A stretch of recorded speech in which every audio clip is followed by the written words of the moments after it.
Before I get started, Ms. Cott, are you ready for us to go back on the record? All set, thanks. Great, thank you. Well, welcome back. It's the afternoon of October 8th, and we are continuing the hearing with respect to the proposed Sites Reservoir project. We had left off where did we? Oh, we're going to pick up with Mr. Bradshaw. That's what I have on my notes. So I suppose that's where we left off. That's correct. And I will look to you, Mr. Hitchings. You have your hand up. Yes, thank you. Good afternoon. Yeah, we have some scope objections to this testimony before it begins, and we'd like to make those for the record, if we could. Yes, please, go ahead. Yeah, we'd like to object to, or we do object to paragraph Roman numeral 2 on page 2. And I'm sorry, Mr. Hitchings, can you remind me of the exhibit? Oh, I'm sorry. Yeah, Oh, it's PCFFA 1. Yes. Yes, great. Go ahead. Yes, thank you. So Roman numeral paragraph 2 on page 2, paragraph 12 in part, paragraph 28, I'm sorry, 24, 28, and paragraph 29 in part, paragraph 30 and 35, first numbered paragraph 36, because there's two paragraphs numbered 36, paragraph 37, 38, 40, and 41, and we're objecting to those as being admissible under Evidence Code Section 801, in that they don't reflect an opinion related to the witness's own knowledge and experience. And then we are also objecting to paragraph 12 in part and paragraph 20 and 34 on the basis of hearsay under Government Code Section 11513D and 23 CCR Section 648.5.1.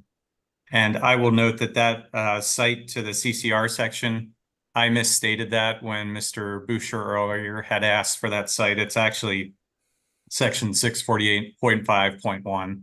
I had left out the .1 earlier.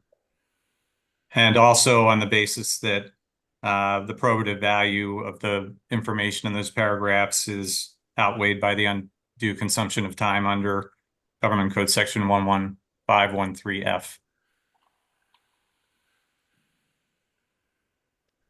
Thank you. And per usual practice, you will submit those in writing? We will. And I also want to raise another point with regard to the testimony, and I'll give an example. If you look at page 4, paragraph 6, the last sentence, we object to this approach of trying to incorporate certain exhibits into the testimony. And there are a number of places in the written testimony where that statement is made. And we are objecting to that approach. I will list those, and I'll just I'll note, for instance, that sentence on at the end of and it's actually paragraph 5 also. It says, we incorporate that information by reference into this testimony, and then reference the exhibit. And so that occurs in paragraph 5 on page 4, the last sentence, lines 15 to 17. It occurs on paragraph 12, footnote 6, on page 6 between lines 22 and 23. Paragraph 12, footnote 7, page 6 between lines 24 and 25. Paragraph 13, footnote 8, page 6 between lines 26 to 28. Paragraph 13, footnote 9, page 7 between lines 1 and 2. Paragraph 17, last sentence, page 8, lines 18 to 19. And paragraph 20, last sentence on page 9 between lines 15 and 17. And our objections are on the basis that it's inadmissible opinion testimony under Evidence Code Section 801. There's no basis in the written testimony to support that there's the knowledge and experience needed to attest to, in many cases, what are very voluminous exhibits. And it's not appropriate to try to make that part of the testimony as opposed to an exhibit to the testimony. It would also be objection on the basis of lack of foundation under Evidence Code Section 702 and 800, and hearsay as well under Government Code 11513D, and again, 22 CCR 648.5.1. And we will include that as well in the email summary of these scope objections that we'll submit per prior practice. Thank you. And for the record, we will object in due course. You will object. Yes, you will respond to the objections. We will respond. Object to the in due objection. course. Yeah. Understood, Mr. Spain. Thank you.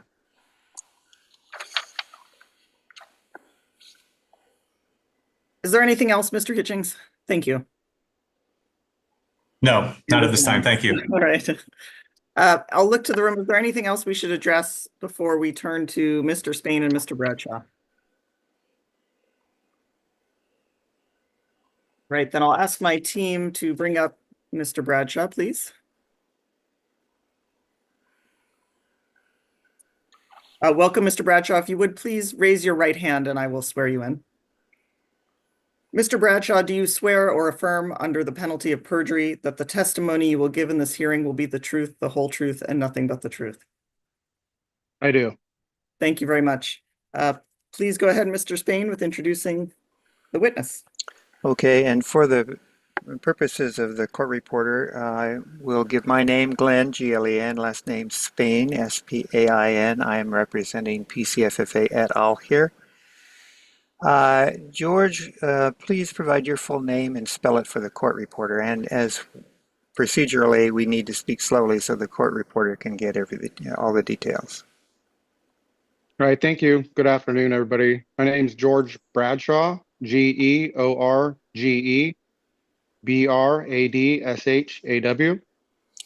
And what is your current position with the Pacific Coast Federation of Fishermen's Associations, PCFFA? My current position is board elected president.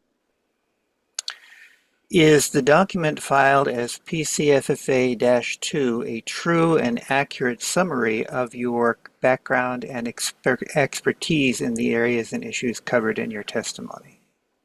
It is. Did you prepare written testimony for PCFFA et al. To be presented in this case? I have. Is Exhibit PCFFA-1 a true and accurate copy of that written testimony? Yes. Are exhibits PCFFA 1 and 2, and then PCFFA 4 through PCFFA 24 inclusive, true and accurate copies of the documents cited or relied upon in your testimony? They are. Have you prepared an oral summary of your written testimony? Yes, I have. Is Exhibit PCFFA-67 the slide presentation that outlines and accompanies your oral summary? Yes, it is. Ms. Mullen, could you please bring up PCFFA Exhibit 67 to accompany Mr. Bradshaw's oral summary? I sent in yesterday also a PDF version of that PowerPoint, so you should have both.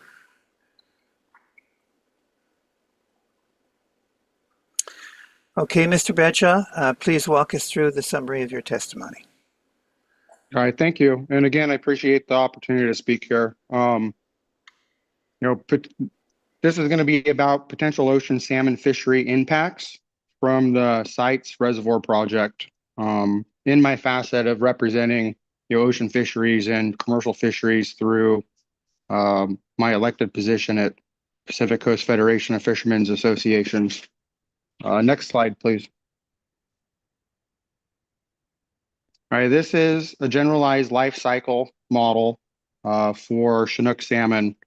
You know, the life cycle starts as eggs in the river.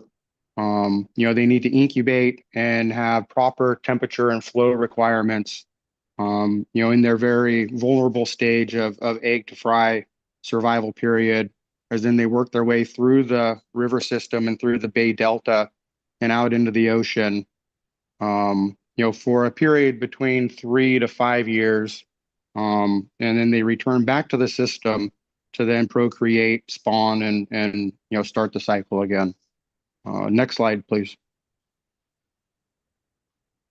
All right, this slide demonstrates the ocean migratory patterns of the three main ocean contributing basins in the continental West Coast, being the Columbia Basin, the Klamath Basin, and the Sacramento San Joaquin Basin, which is, you know, part of rationale for being here today. You know, that migratory pattern for the San Joaquin Sacramento system is demonstrated with the yellow lines, and it shows the distribution intermingling on the coast with other fish stocks. You know, as far south as down below Point Conception and going as far north as, you know, the Columbia River area. You know, and what's not pointed out here though either is there's also coastal, you know, stocks that come out of coastal rivers and streams along here that also intermingle out in the ocean waters. Next slide, please. All right, here are some bullet points of key points to consider. U.S. salmon fishery management must, by law, be governed under abundance-based weak stock management. The weakest or least abundant stock constrains all other fisheries wherever they intermingle.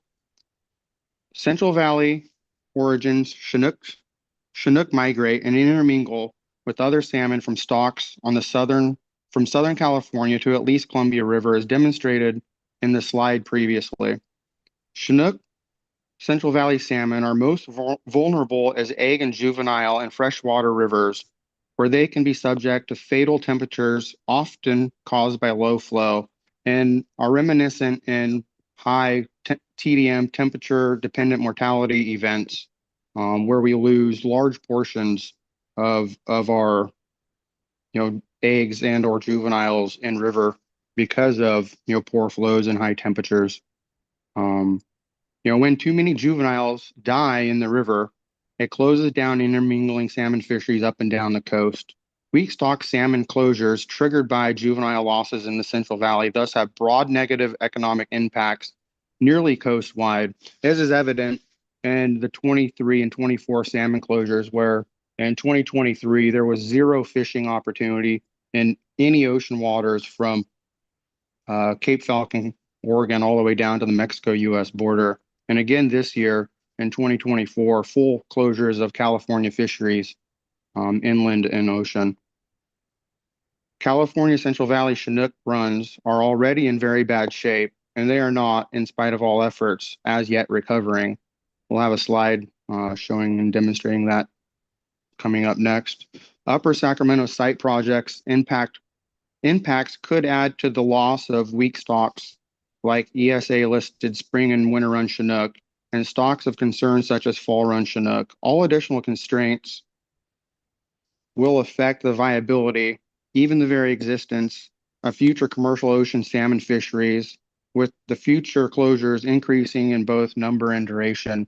The impacts up and down our coast have been drastic, and historically, you know, our ocean fisheries went on for multiple months from, you know, March all the way through November, which have been curtailed because of these ESA listed mixed stock fisheries down now to you know, PFMC managed timeframes from May, or the potential anyways, from May to the end of October 15th for time area place management.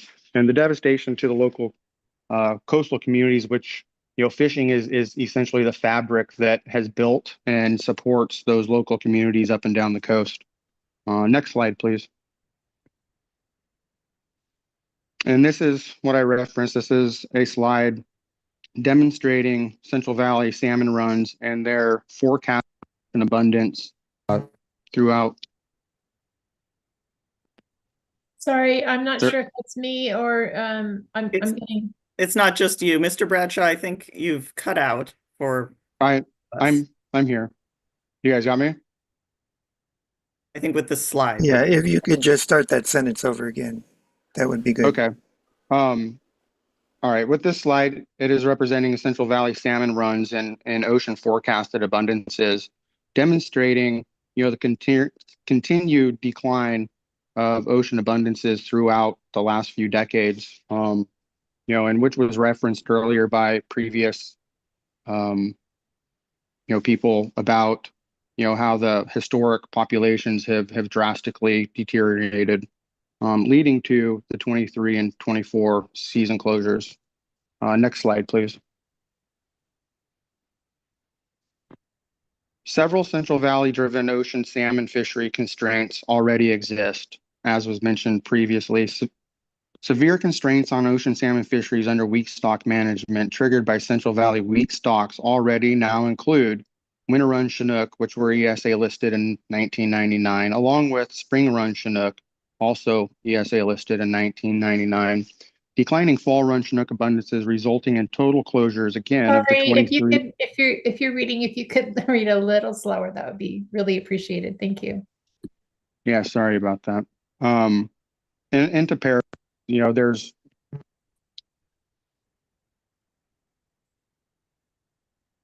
I think we may have lost you, Mr. Bradshaw, unless it's no just me. to paraphrase, that portion is, declining fall run Chinook stocks are also becoming a massive, fishery impact alongside with the ESA listed species, which as a whole are the management framework through the Pacific Council, which manage our fisheries off the coast.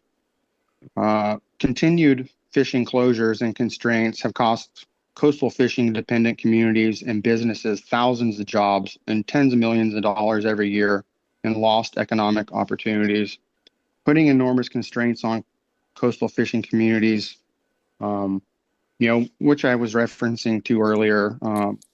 The communities up and down our coast are hanging on by a thread. Mixed stock fishery management has constrained ocean fishing access to the point of, great losses of 80% or more, and now into, full season closures of 08, 09. And I don't think I could make it more clear, the economic hardship to, not only the fishing family businesses, but also to the communities which rely on them. And I guess in conclusion, our concern in representing ocean fisheries and my commercial constituents, our fear is that, any more change to the river system, which, incubate and start the life cycle of our salmon, in any facet of negative impacts, will just further cripple our way of life in our coastal communities. Thank you. Thank you, Mr. Bradshaw. I will turn to you. It looks like Mr. Hitchings. Do you have questions for Mr. Bradshaw? Yes, I do. Thank you. Please go ahead. Yeah, good afternoon, Mr. Bradshaw. We met a few months ago in San Francisco at the Bridge Group meeting, so it's nice to see you again. For the record, though, I just want to note that my name's Andrew Hitchings, and I represent the site's project authority in this proceeding, and I'll be asking you the questions today for the authority. Thank you. And thank you for being here and for answering our questions. Ms. Mullen, if we could pull up the testimony at Exhibit PCFFA 1.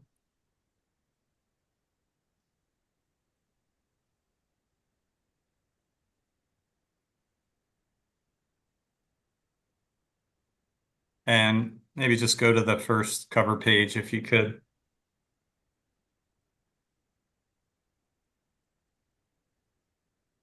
And I want to just get into a few questions initially just about the preparation of the testimony. I'm going to ask this because Mr. Bradshaw, in my decades of legal practice, I've actually never seen a sworn declaration or sworn testimony that's signed by more than one person. So I'd like to ask, who performed the original drafting of this written testimony? The drafting of this testimony was jointly done between myself and Lisa Damrosch and legal counsel. Did you and Ms. Damrosch prepare the original draft, or was the original draft prepared by counsel or others? It was jointly between all of us. The reason why there was, the two of us listed, was because we weren't sure a time and date that we were going to have to give testimony, and or availability. Do you recall what sections you personally performed the original drafting of? I don't recall. Since you and Ms. Damrosch both signed the written testimony under penalty of perjury, is it correct to assume that you both agree as to every single paragraph and sentence in that 17-page written testimony? Yeah, we've written and gone over this testimony. Yeah. And did you both agree to all of the text in the 33 separate single-space footnotes in your 17-page written testimony? Are you referring to the exhibits? No, there's 33 single-space footnotes across the 17 pages of written testimony. That's what I'm referring to.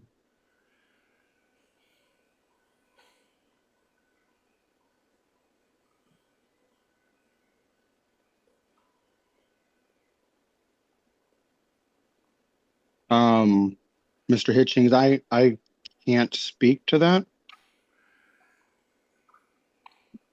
Okay. Well, I want to note in particular also, maybe we could go to footnote page 13 and footnote 24.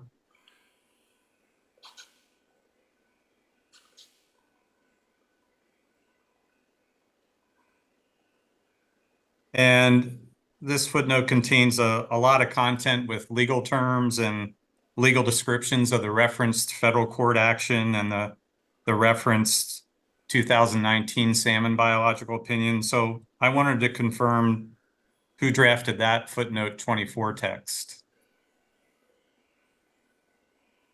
That was drafted in conjunction with our legal advisors. So did your legal advisors perform the original drafting of that footnote text? No. Who performed the original drafting of that text? As I stated, previously, it was a joint effort between myself, Mrs. Damrosch, and our legal counsel. It wasn't one or the other.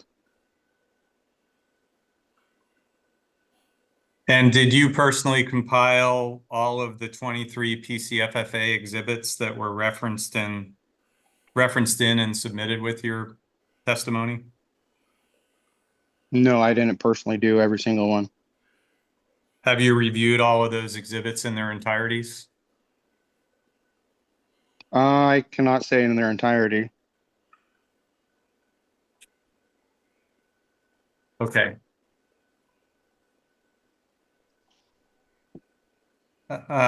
Moving on, just to kind of some overall general questions. Did you personally conduct any biological modeling analyses of the site's project's potential effects on salmonids? I have not personally, no. And is it accurate to say that you relied on the testimony of the protestants' other witnesses for your testimony regarding potential biological impacts from the project? Yes. Did you happen to review the final EIS analysis of the site project's potential water temperature effects on salmonids before submitting your testimony? I have not. There's been, a couple different iterations that I've been aware of, and I have not, gone over the final version, in Okay, full and detail. okay, thank you. Sorry for speaking over you there. Have you reviewed the site's project's diversion criteria or any of the mitigation measures intended to address potential impacts to salmonids? I have not in detail, no. Do you have, as you sit here today, can you describe or identify any of the diversion criteria that sites has proposed as part of its project? I cannot in detail, no. Okay, and if we could go to Ms. Mullen, page 6, paragraph 12.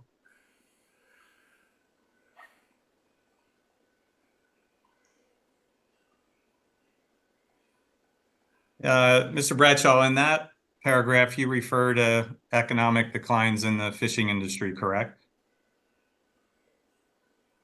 Correct.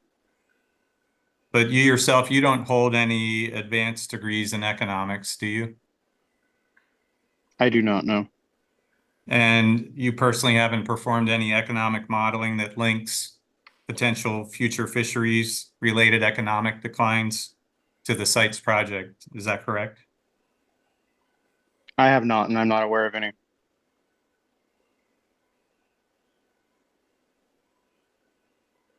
Okay, if we could go to page 14 and paragraph 32 of the testimony.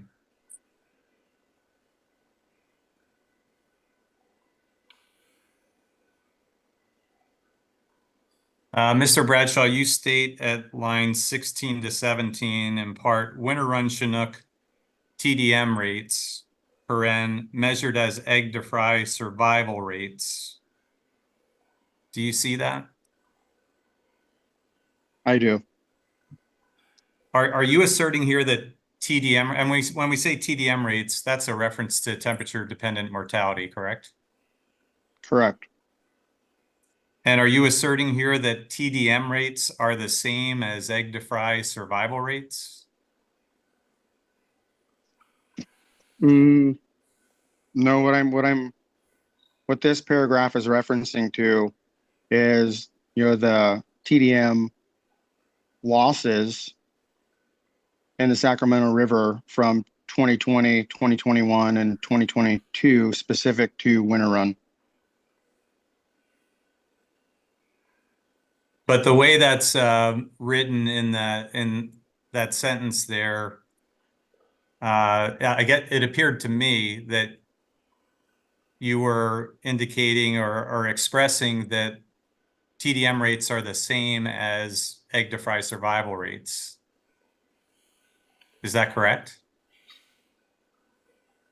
Well, I think in the facet of, my background, there's two levels. There's the egg survival rate, and then, the emergence to fry survival rate as well. But are you aware whether those are two different estimates, and that one estimates mortality and the other estimates survival? Yeah, the temperature dependent mortality rate is estimating mortality that otherwise did not survive.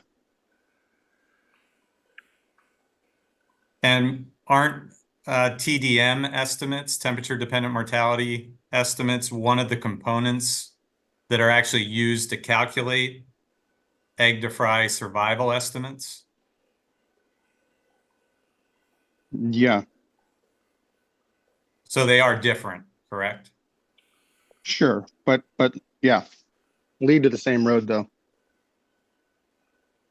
Okay, in that same paragraph 32 at line 19, you state that the winter run TDM rate for 2022 was 2.1%, and you cite to exhibit PCFFA 22 for support. Do you see that? Could you say that again? Yeah, happy to. At line 19, and it's a little, the lines are a little off here, but it says the winter run TDM rate for 2022 was 2.1%. And you cite then, and I think we actually have to go down to footnote 27, that cites to PCFFA 22 for support. Do you see that? I do, yes. Since TDM rates and egg to fry survival rates are different, did you mean to say that the egg to fry survival estimate for 2022 was 2.1%, or is it your opinion that the temperature dependent mortality was 2.1% for 2022? It was my understanding and opinion that it was the 2.17% was the TDM rate. Okay, let's pull up PCFFA 22 that's cited there if we could. And thank you for that, Ms. Mullen.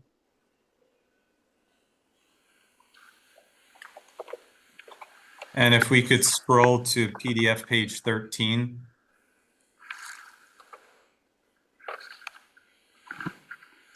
And if we could go down to the third full paragraph on that page.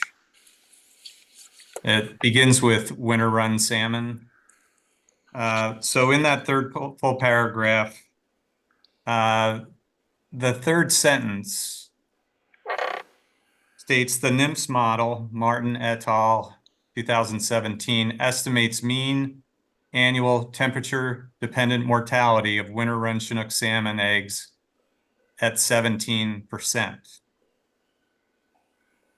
based on measured water temperatures and mapped winter run Chinook salmon spawning locations in the Sac River in 2022. Do you see that? Yeah, I see that. So the estimated mortality, the temperature-dependent mortality for winter run as estimated in 22, it was actually 17%, not where only 2.17% survived. Is that correct?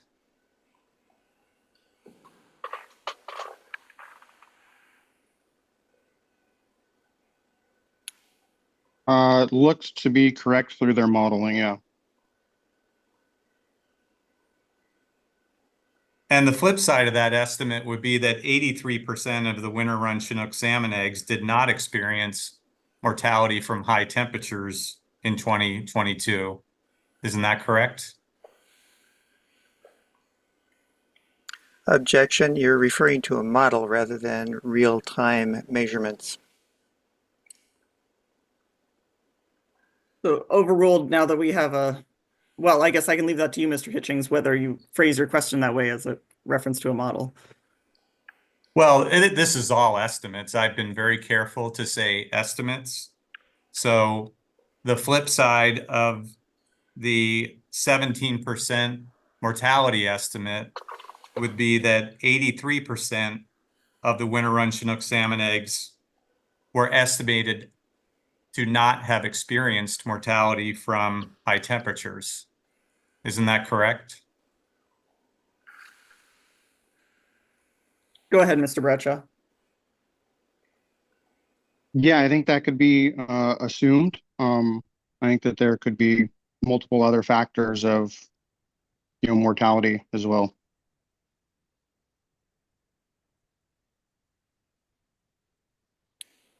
Okay.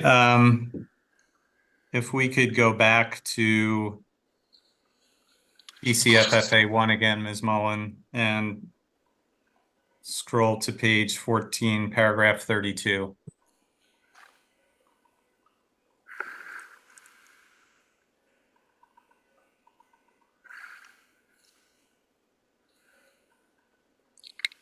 And Mr. Bradshaw, you state at the very end of paragraph 32 of your testimony, and it does continue on onto the next page.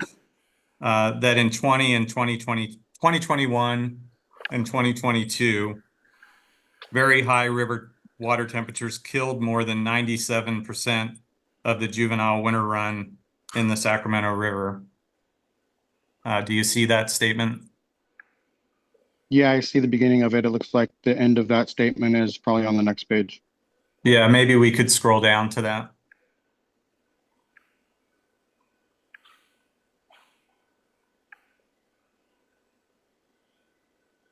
Given what we just discussed, and also I think you said there's other mortality factors, water temperatures were only one of the causes of the total estimated mortality of winter run in those years, correct? I think, yeah. And according to the exhibit cited as a source in your testimony, PCFFA 22, the temperature dependent mortality was estimated at 17%, not 97% as asserted in your testimony, correct? Objection, that is what the model has predicted. That is not what actually occurred. And if you read later down in the document, you find a better figure, a more accurate figure. Well, wait, Mr. Well, Spain, I think the witness needs to We'll testify strike as to that. that. Yeah. Please go ahead. But just be careful when you're asking for data versus model. Okay, but again, I think that's Mr. Bradshaw's is going to clarify for us. Please, Mr. Bradshaw. Yeah, again, I think if you move through, it gets into better data for that.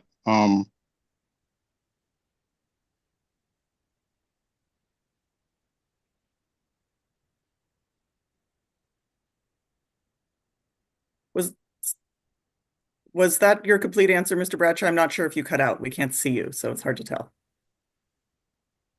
Yes, I was referencing what Mr. Spain said. If you move through what, Mr. Bradshaw? The written testimony. What other part of your written testimony indicates that TDM for winter run in 2022 was higher than the 17% estimate as modeled and described in PCFFA 22?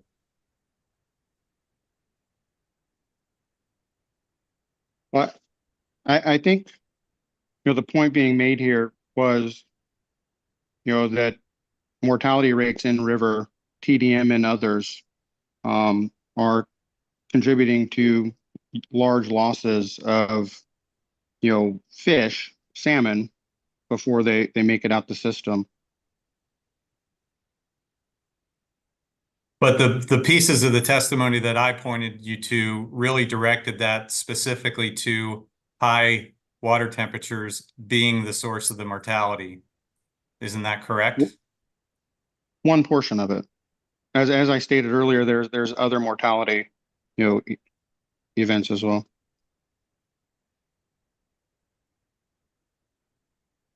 Okay, let's move on. If we could go to page 13, lines 7 through 11.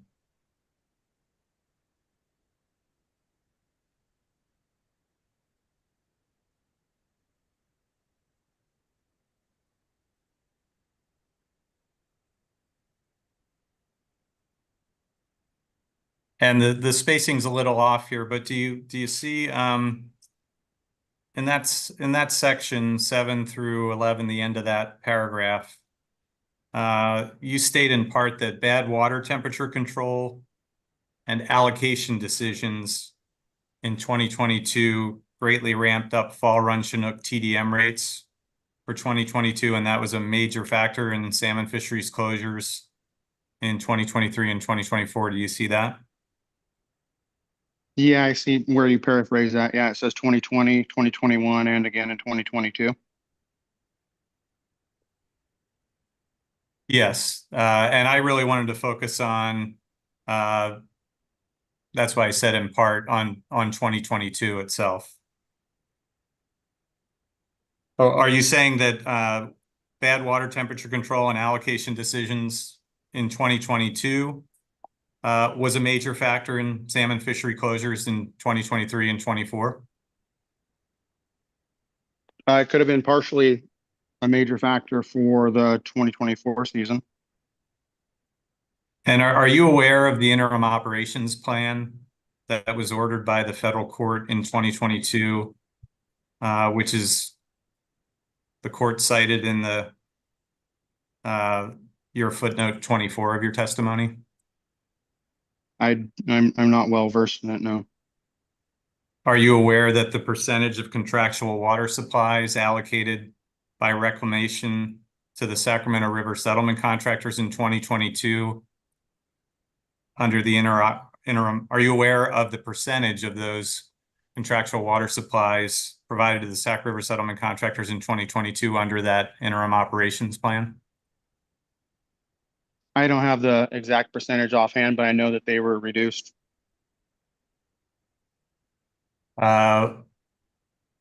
Have you ever heard that they only received 18% of their contract supplies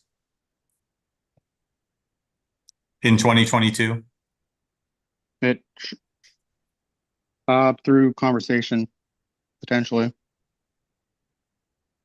Like I said, I don't have that, detail, at my fingertips and have heard that there was reductions. Are you aware that those reduced water supplies provided to the settlement contractors in 2022 were less than the 75% supplies they're entitled to in critical years under their contracts with reclamation? You're asking for a legal opinion. I object. There's a legal question as to who is entitled to what water when, and this is not his area of expertise. Mr. Hitchings, where are we going with this? This question for this witness? Well, the witness has indicated in numerous locations that I've highlighted that high water temperatures and now in this paragraph, allocation decisions were the cause of winter run or fall run closures or salmon fishery closures in 23 and 24. And I'm pointing out to what were these allocation decisions he's referring to and whether he's aware of the reduced supplies that were actually allocated in 2022. So I'll allow this line of questioning with the caveat that we all understand Mr. Bradshaw is not an attorney, but this is with respect to his understanding. We may need Yeah, the so question. maybe I can ask, do you understand whether the reduced supplies that you're generally aware of that were afforded to the settlement contractors in 2022 were less than the amounts provided in critical years to them under their settlement contracts? Again, I do not know the details of contracts and water deliveries, between settlement contractors or, whoever gives them the water. What I was referencing here is that, bad water conditions in those years have, been a leading cause of what has created the salmon closures of 23 and 24. For instance, high mortality events in river in 2020, directly would relate to low ocean abundances in 2023 and the same 2021 to 2024. Are you aware of the scope and extent of economic impacts experienced by the agricultural industry in the Sacramento Valley as a result of the reduced water supplies in 2022? I'm not, but I could assume it would be somewhat the same as the coastal fishing communities of full closures. Are you aware of the scope and extent of impacts to terrestrial species in the Sacramento Valley as a result of the reduced water supplies in 2022? Terrestrial species are not my expertise. Okay, let's go on if we could, Ms. Mullen, to page 12. lines 15 to 16.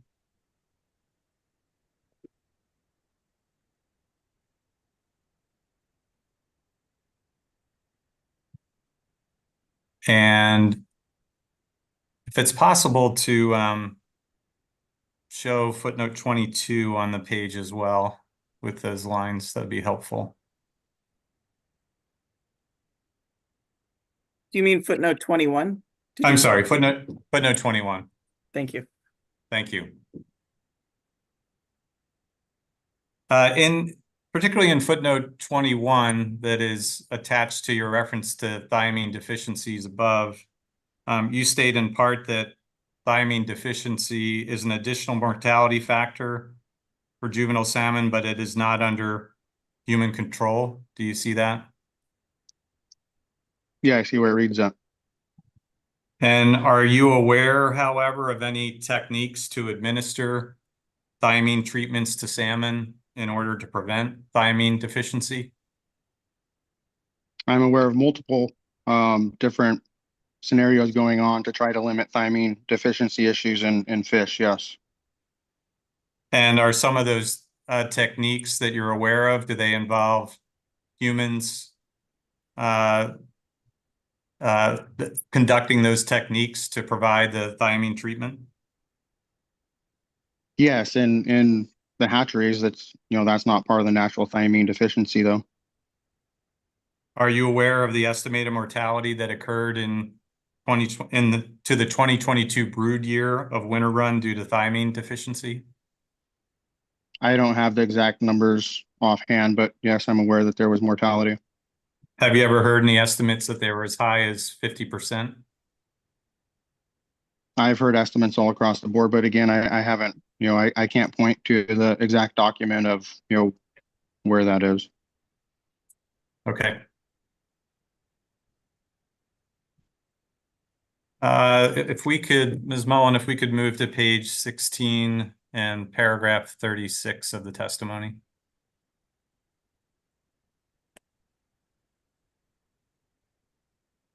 And in that third bullet, Mr. Bradshaw, lines 9 to 14,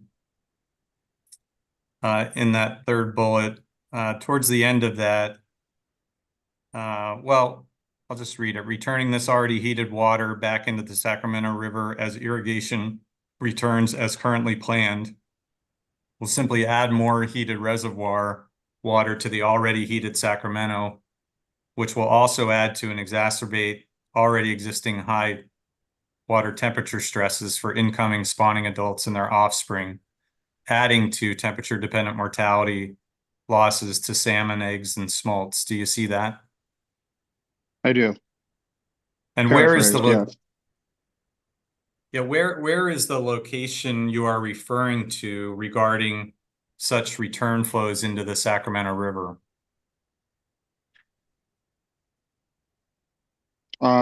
The return site of the site's reservoir project.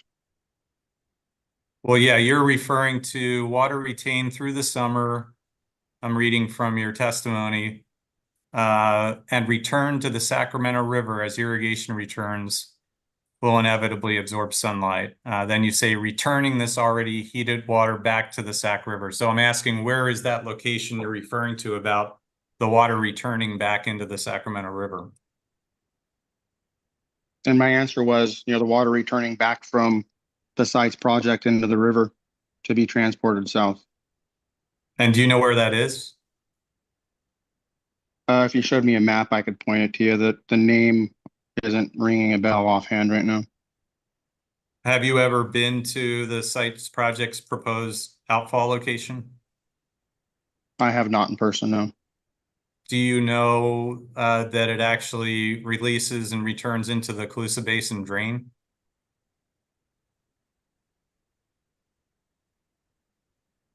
I do not.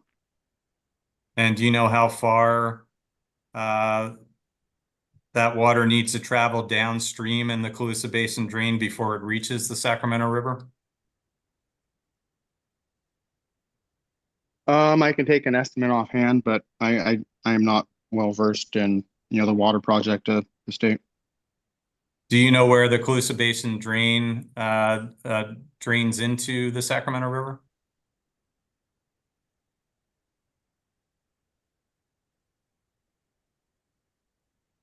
Again, it would be, an educated guess. I don't have that information offhand. Maybe, do you have any recollection that it's in the Knights Landing area? Knight's Landing sounds familiar. To your knowledge, do salmon spawn in the Sacramento River at or downstream of Knights Landing?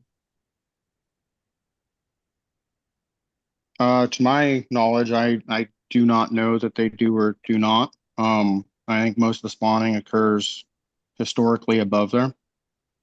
So what is the basis of your opinion that return flows attributable to site's reservoir into the Sacramento River will add to, quote, TDM losses to salmon eggs? Well, I think, generalizing here, what the concerns that I have, and is of these warm flows being added back into the river, which again points to more stressors for these fish. And as we have more stress of these adult salmon returning, that makes the thymine deficiencies reserves essentially, eat away, which in turn makes those eggs, what would you call it? It makes the eggs more vulnerable, which then again leads to the higher TDM losses potentially later down the road. Have you reviewed the temperature modeling performed as part of the sites project, final EIR, to evaluate potential changes in water temperatures in the Sac River when site's reservoir water is released?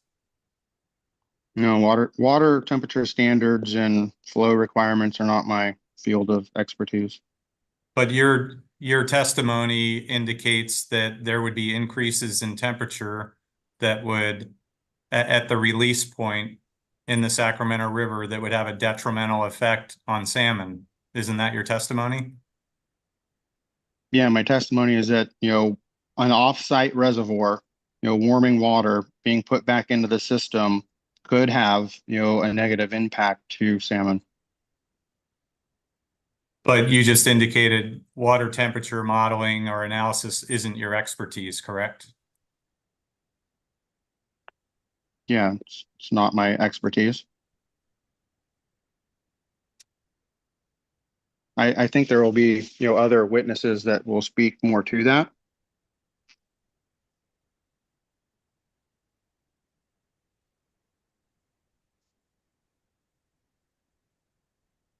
If we could go to Ms. Mullen, if we could pull up Sites Exhibit 283, which we discussed this morning with Mr. Artis. And this is the March 2024 PFMC report. Maybe just go to the first page to start.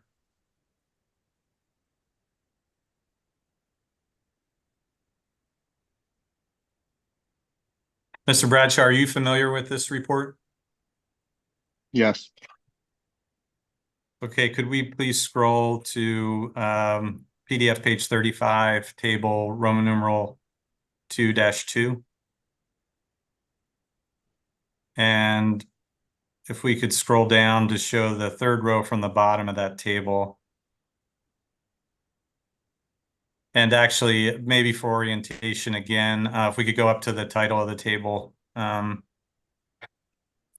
This is Sacramento River Winter Run Chinook Abundance Forecasts, allowable H3 impact rates, and management performance. And I have a couple questions related to this. And if we go down to that third row from the bottom, and it actually is showing here, it's the 2022.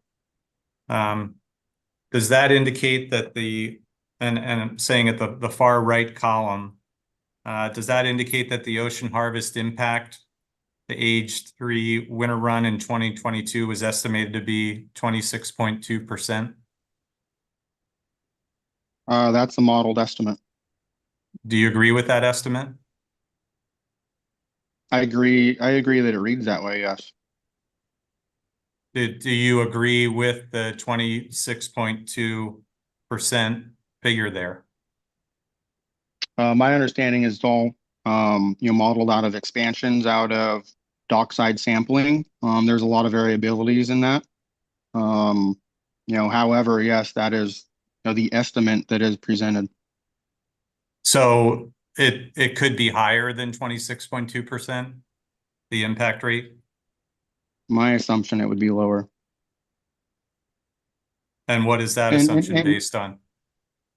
Thank you for asking. Because of, time area place management, mixed stock fisheries management through, what is referenced in this document, which is PFMC, our fleet and my job at that role, is to pick time area place management to avoid interactions with this stock. Our fishery has lost 3 months of fishing opportunity early from March all the way to May now to avoid winter run Chinook before they return back to the system, so that we do not have the opportunity to have interactions with them.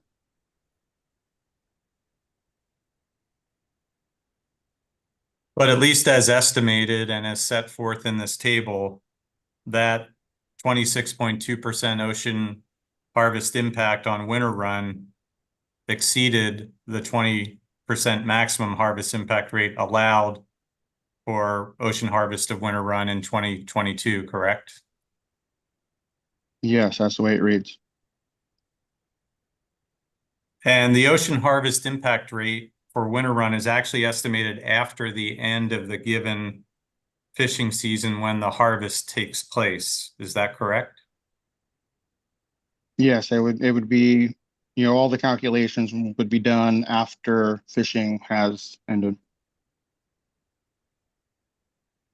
Okay, so when the 20% maximum harvest impact rate for winter run was exceeded in 2022, that exceedance was not estimated until 2023 or later. Is that correct? If you look at, one of our exhibits 12, which is the FMP management process, it outlines, in detail how that all goes. But the exceedance that was estimated for 2022, since it was not calculated and estimated until after the 2022 fishing season, that exceedance did not operate to limit fishing during the 2022 fishing season, correct? Could you repeat that?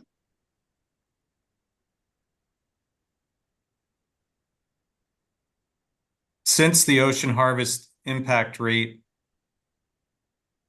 for 2022 and the exceedance above 20% was not calculated until after the 2022 fishing season, that exceedance didn't operate to limit fishing during the 2022 fishing season, correct? Yes, the current fisheries management plan, operating procedures, that's how, management works. Currently. So just to summarize, the commercial fishing industry that we've been discussing is allowed to take a percentage of endangered winter run Chinook when fishing for fall run Chinook during the fishing season, correct? Yes, there's, through Southwest Science Center and Sustainable Fisheries Division of NIMS, there is, allowable thresholds of harvest, incidental to other fisheries. And when the ocean fishing fleet harvests endangered winter run, are those fish sold on the market along with the fall run that are harvested? They all go to the same place and look the same, yes. So besides the commercial fishing industry, are you aware of any other industry in the United States that is permitted to harvest and sell species listed under the Federal Endangered Species Act? Objection, that's argumentative. Overruled. I'm interested in the answer. Go Yeah, ahead. okay. In all answer, I'm not versed in other ESA listed species and or harvest, right, of them around the nation. I can speak to, the intent of our fishery on the West Coast, specifically for Chinook salmon. And, the intent is to avoid these fish, the ESA listed species, both winter run and spring run, coastal Chinook as well. There's multiple, stocks of concern that our fishery intends to avoid constantly. And, the fishery has been managed because of weak stock management, through that regime at the Pacific Fisheries Management Council. And again, the intent is not to harvest these fish. However, there is allowable levels allotted through Sustainable Fisheries Division.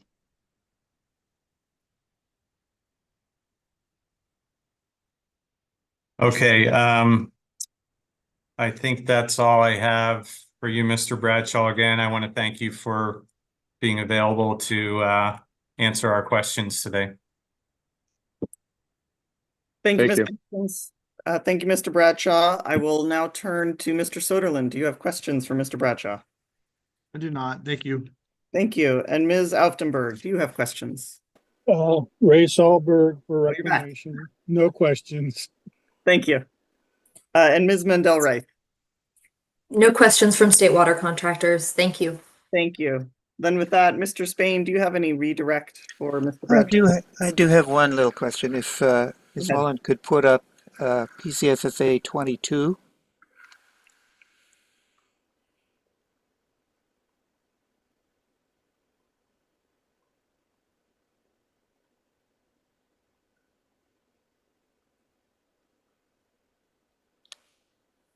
And if you could turn to PDF page 12, there's a table there. Can you see that, Mr. Bradshaw? I do. Would you read at the top of table 2 the title of that table? I see table 1. Table 1, excuse me. Reported population estimates and survival factors for brood year 2022. Factors used in the JPE calculations and resulting JPE are shown in bold. Thank you. In other words, it would be correct to say that that shows actual population estimates rather than model results? Is that correct? What it looks like. Would you go down, let's see, 1, 2, 3, 4, 5, 6 lines and read the legend next to that figure? It reads estimated egg to fry survival rate based on JPI and RBDD / total eggs. Exactly. And that's no, fine. That's fine. Would you read the number? Yeah, the number under natural says 0.0217. Which is 2.17%, is it not? That's what I would take out of it, yes. And that was the number that you cited in your testimony as the egg 2 survival rate. Is that correct? Yes. Thank you. That's all I have. Thank you, Mr. Spain. With that, Mr. Hitchings, do you have any Yeah, additional questions? thank you. Maybe if we can just scroll up again to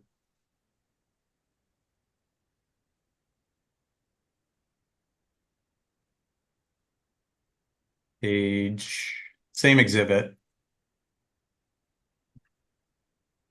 Well, let me ask you, the table that was just shown to you and that you just read from Mr. Bradshaw, there's no reference to estimates of temperature dependent mortality as one of the mortality sources in this table, is there?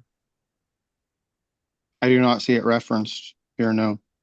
Is there anything in this table that is indicated that it changes the statement earlier in the letter that we went over earlier during your cross?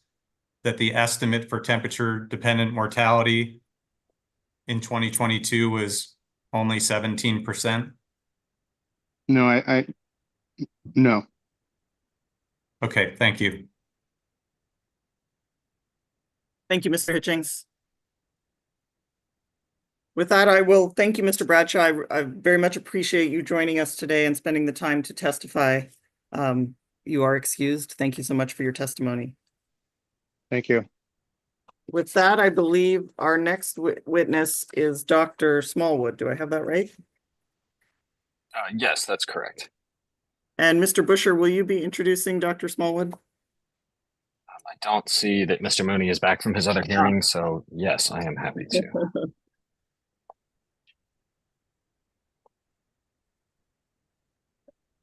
And do we have, yes, there's Dr. Smallwood.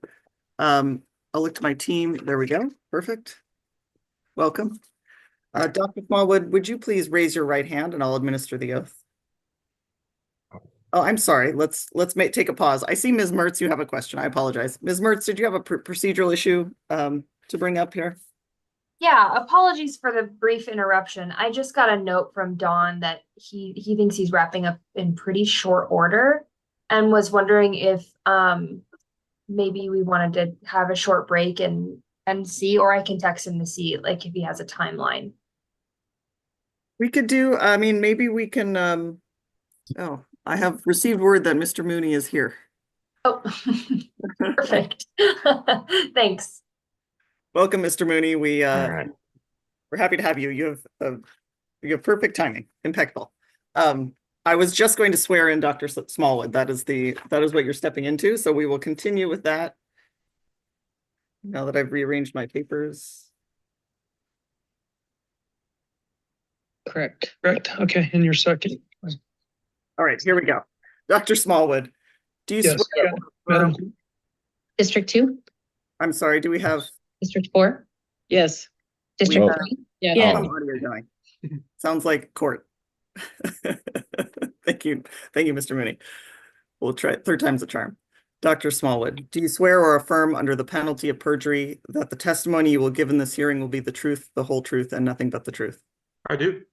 Thank you very much. And with that, to you, Mr. Mooney, but you will have to come off mute, I think.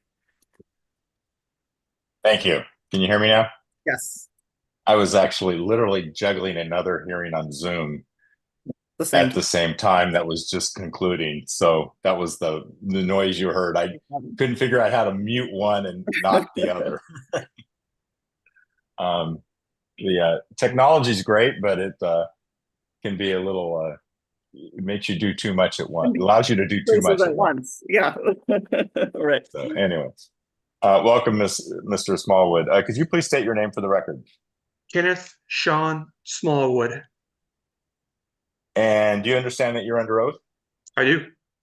And is Exhibit Friends of the River 18 an accurate statement of your written testimony? Yes, except I'd like to make a few changes or corrections. Okay. And well, So- first of all, did you prepare that testimony yourself? I did.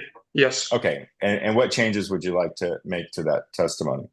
On page 11, lines 25 and 26, I'd like to change the number 129 to 120.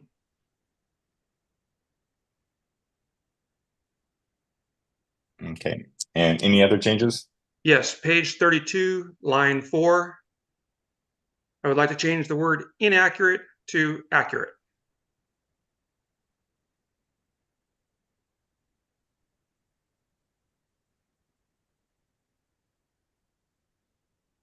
And again, we can submit a errata, Okay. written errata at a later date. There's one more. There's one more. Oh, and there's one more. I'm sorry. Yeah. Because it changes the meanings. That's why I'm worrying about this. Page 37, line 8. Change the word leafing to leaving.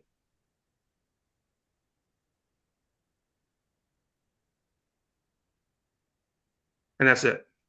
Okay. Thank you. And then is Exhibit FOR 17 an accurate statement of your qualifications? Yes, but there's been a new scientific publication. And can you state what that is? And we'll submit it in writing as well, but can you just Yeah. state what it is briefly? Burrowing owls, the title is Burrowing Owls Require Mutualist Species in Ample Interior Habitat Space, published in Diversity a few weeks ago. Yeah. Okay, and our exhibits, Friends of the River, are FOR 140 to 146, and exhibits FOR 265 to 302, true and correct copies of exhibits to your testimony and relied upon in your testimony. Yes. And is exhibit FOR 32 an accurate summary of your testimony? Yes. And did you prepare that summary? Yes. Okay, would you please summarize your testimony? And I guess we'll need exhibit, Ms. Mullen will need exhibit FOR 32 up on the screen.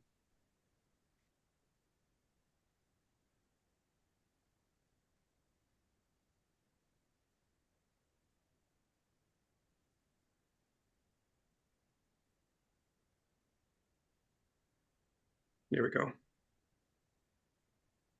So in my testimony, I reviewed the lead agency's characterization of the wildlife community and impact predictions. I considered the evidence, sources of uncertainty, and potential biases. And throughout, I applied the precautionary principle of risk assessment by erring on the side of caution, such as assuming species are present until evidence proves otherwise. This is the same principle that applies to survey protocols formulated for special status species. These are protocols that are designed to provide sufficient probability of detection in order for negative I'm findings. sorry, I'm having a little hard time following you. I'm not sure if you can read a little slower. I don't know if there's a glitch. I'm not sure what's happening, but a little slower would be helpful to start. Thank you. Is there a glitch? Let me get a little closer. I think we're fine. It just, I think slowing down might be the best. All right. I appreciate that. Okay, this is the same principle that applies to survey protocols formulated for special status species. These are protocols that are designed to provide sufficient probability of detection of the species in order for negative findings to serve as evidence of absence. I apply this principle to all the jobs I work on involving expert testimony. Essential to my reviews are site visits to survey for wildlife, even if only from the perimeter of the project site. I oftentimes don't get permission to access the project site. In my experience, a common mistake of environmental reviews is to use habitat associations or habitat models to pigeonhole species into unrealistically narrow portions of the environment.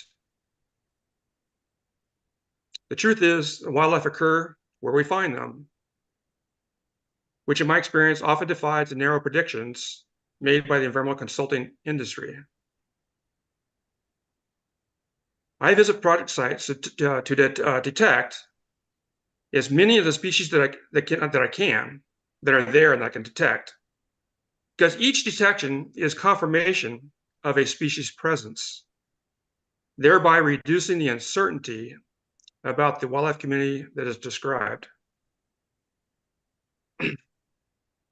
Seeing project sites for myself is important because aerial imagery often fails to reveal enough about the site to support sound determinations of habitat. Having map vegetation cover on foot with the aid of a GPS, and having done so from aerial imagery since a long time ago, I'm aware that mapping solely from aerial imagery is prone to errors. Having visited hundreds of sites of proposed projects, I have been often surprised by finding settings that look very different from the ground, or on the ground, I should say. They look very different on the ground from what was viewed on imagery or described in environmental review documents, including on maps. Recent example was in Arizona, 2 project sites in Arizona where the consultant said the place was, each place was barren or had sparse vegetation. And looking at aerial imagery, I wondered if maybe that was true. But going there, I mean, I was surrounded by vegetation that was way over my head, 20 feet tall. It just does not look the same on the ground as compared to aerial imagery. And you can't trust oftentimes what you read in environmental review documents. That's my experience. Can I have the next slide, please? Then why are we doing them? Why are we doing them? Well, you didn't even do Wait, them. no, wait a sec. We're not. I'm not, I would think that was an erroneous comment for Okay. by I think intended to be on somebody mute. had. Yeah, somebody should have been on mute. No, no. Just please continue with your summary. All right. Here in this slide, I show, well, let me start with what I did. We went, my daughter and I, she works for me.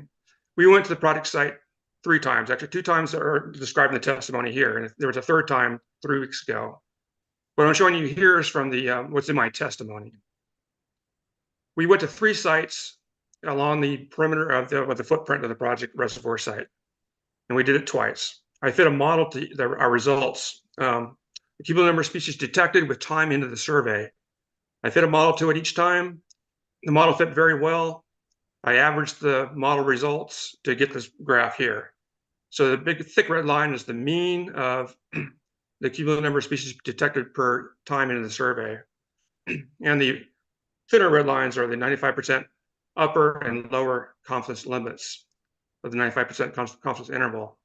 The gray lines are the 95% confidence interval estimated from hundreds of surveys throughout California that my daughter and I surveyed. And the point here is that the project site's mean number, cumulative number of species detected per unit per time in the survey exceeds the upper bound. I'm sorry, if you could repeat that. The point here is that the project. The rate of species detections exceeds what we find throughout California. This is a site with a lot of wildlife species. They're quickly detectable, even from the perimeter of the site. It's spectacular in terms of wildlife biology. Our survey findings bridge to analytically to my survey results from hundreds of surveys at a research site in the Altamont Pass Wind Research Area, which is not that far away. Anyway, bridging the data together predicts that the Antelope Valley has, if I continue to survey in the Antelope Valley for a year or longer with visual scan surveys like I did in our previous site visits, we would get 178 species of diurnally active vertebrate wildlife in the Antelope Valley. I'm sorry, what 178 species of? Yeah, just like it says on the graph, diurnally active vertebrate wildlife. I think so. I'm sorry, Dr. Smollett, just to make sure we get it. Diurnally active, is that the correct term? Yes, that means you see them during the daytime. So these don't include owls and bats. They also don't include a lot of animals that occur in streams or pools because we didn't have access to the site to survey for those. So if you add these other species that we could not see or not likely to see during a diurnal survey, then you're going to have at least, in my estimation, 230 vertebrate species in the Antelope Valley, which is a lot.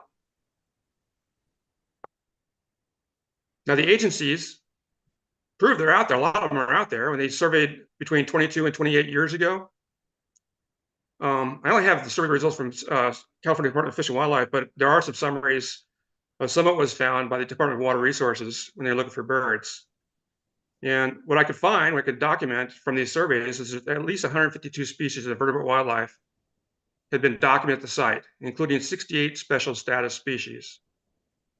I don't think I've ever surveyed anywhere where I have actual documentation anywhere close to this number of special status species.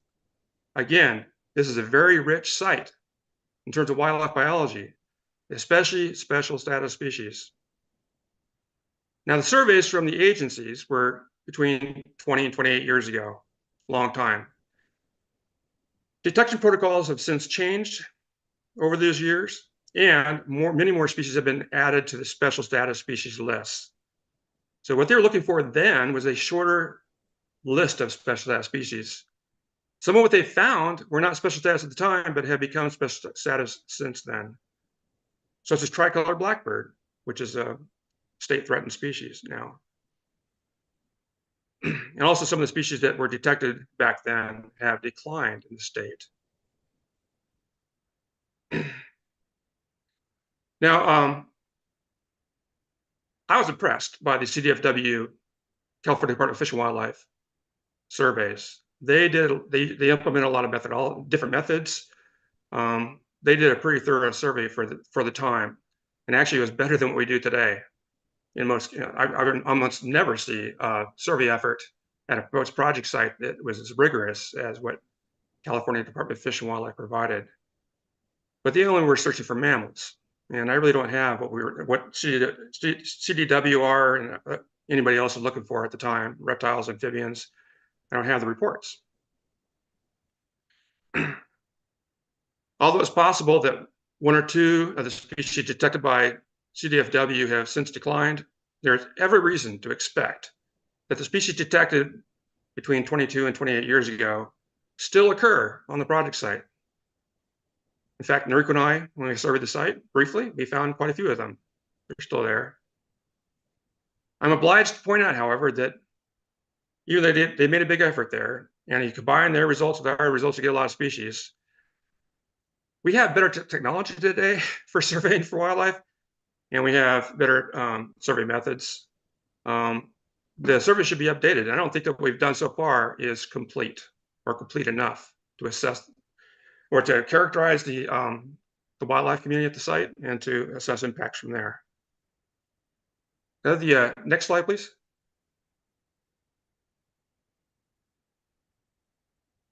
So we did a desktop review, found 120 special status species of wildlife documented near enough to the project site to warrant likelihood analysis. What I've seen so far is a likelihood analysis done for about a third of these species.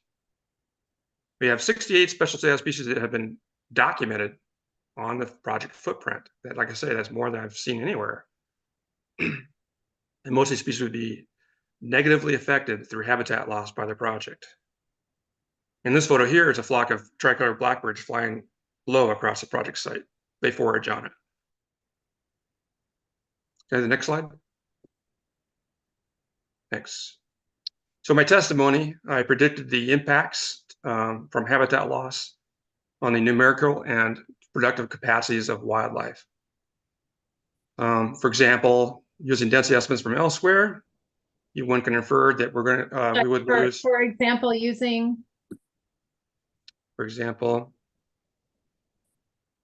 you said it does see X square. I don't. I didn't get that at all. I don't know. I'm not sure what I was saying. Well, I was going to refer to the Western Meadowlark bullet point on the slide as an example. Okay, so if you use density estimates, or maybe that's where you lost me. If you use density estimates from other studies and you infer those density estimates to apply here, then we would lose 8,800 Western Meadowlark nest sites from this project. They simply wouldn't exist anymore. We would lose 119,000 California ground squirrels. Ground squirrels are an ecological keystone species. We would lose 28,000 pocket gophers, another ecological keystone species. These species are important to many other species of wildlife, and losing them makes a big difference to the community of wildlife. We would lose thousands of mice of different species, thousands of cottontails, thousands of jackrabbits. I estimate we would lose 87,000 bird nest sites, and that would deny California 386,000 birds per year. They would no longer exist. There's up to 250 breeding pairs of Berwyn owls that can occur on this project site, and that's important because Berwyn owls are declining statewide. In fact, there's a listing petition that's going to be heard by the California Fish and Game Commission on Thursday because things are so bad. Okay, the next slide, please. The project, I estimate, would drown at least 45 miles of stream channel and riparian environments. It would fragment riparian environments outside the reservoir, interfering with wildlife movement in the region. Riparian environments in Western states have already declined between 85% and 98%, which is really important to wildlife because wildlife concentrate along riparian environments. Next slide, please. The EIR, EIS, they talk about when they claim there's only one HCP, Habitat Conservation Plan, downstream of the project. I count 6, and I've been involved with, I think, most of them. But these HCPs, they need the water for plan development. It's already been approved through the HCPs. They also require water for mitigation to the special status species that they're responsible for, including bank swallow, Swainson's hawk, giant garter snake, and others. Get the next slide, please. My testimony also includes or goes over sources of annual mortality that would come to wildlife from the project. For example, wildfires from recreationists at the reservoir and motorists using the 46 miles of new roads would increase. In fact, there just was a fire. Sites fire happened while I was writing my testimony, I believe. Started along the Slice Ladoga Road, and it was big. These fires are happening more and more often, and with the reservoir, it happening even more often. Because according to the California Department of Forestry and Fire Protection, 95% of fires in California are started by people. I predicted 75,000 vertebrate wildlife collision fatalities with automobiles per year, based on the annual vehicle miles traveled that's predicted for the project, to and from the project site. I also predict in my testimony almost 4,000 bird collision fatalities per year along the overhead transmission lines. I have the next slide, please. So although insufficiently surveyed for wildlife, the Antelope Valley supports a wildlife community that's obviously abundant, diverse, and ecologically intact. And what I mean by intact is that the species that are supposed to be there have so far been found there. And there's only been 2 species of non-native that have been found there. Most places I survey for wildlife project sites, it might be 25, 30% of the wildlife community is composed of non-native species, but not here. This is an intact site. The expansive grasslands of the site support miles of riparian environments, the likes of which have been mostly eliminated or degraded throughout California. The site harbors special status species of wildlife that are on the decline across the rest of California, such as burrowing owls. The project impacts, to conclude, would be largely unmitigated, highly significant, and devastating. And I'll stop there. Thank you, Dr. Smallwood. With that, I will turn to you, Mr. Hitchings. Do you have questions for Dr. Smallwood? Yes, I do. Thank you. Go ahead. Good afternoon, Dr. Smallwood. My name is Andrew Hitchings, and I represent the site's project authority in this proceeding. Hello. I want to thank you for being here today and for answering our questions. Ms. Mullen, if we could please bring up Dr. Smallwood's testimony at FOR 18, the written testimony.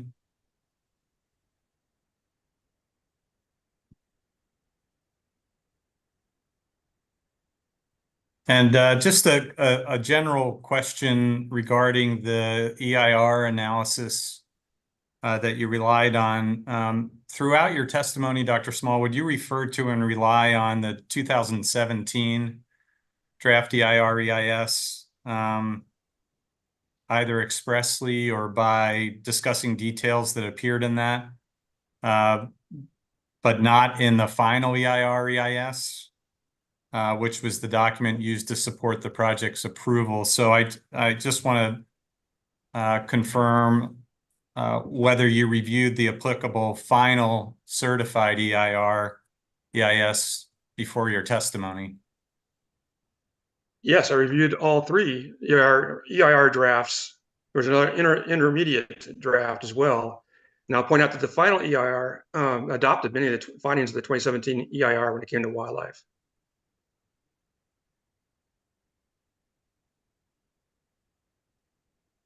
Okay, and then I have several questions regarding some specific instances of reliance on the 2017 EIR EIS. So if we could go to page, Ms. Mullen, page 7 at paragraph 11.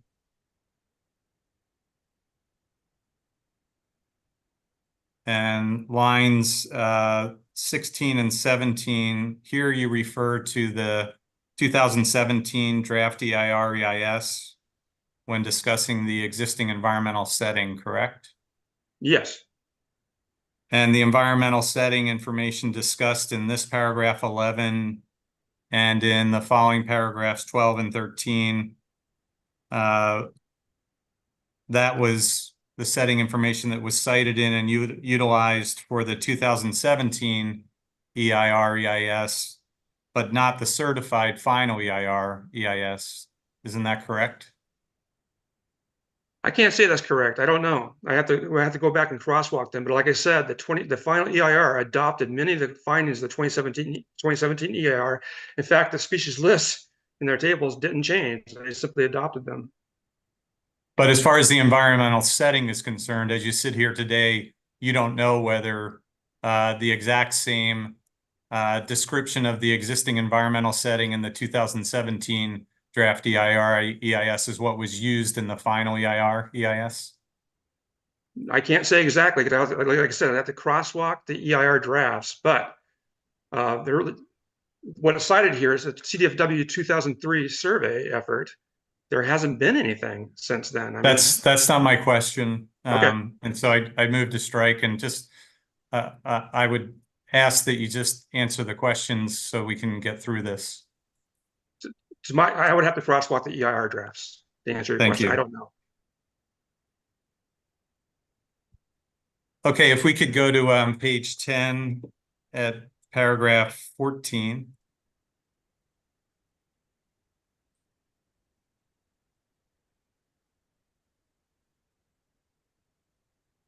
Thank you. And lines 23 to 24. Here again, you cite to a reference in the 2017 EIR EIS when discussing the white-tailed kite purported occurrence on site. Is that correct? Yeah. And that DWR 2017, that's the reference that's in the 2017 draft EIS, correct? I don't remember where I found that. Okay, and if we could go to page 16.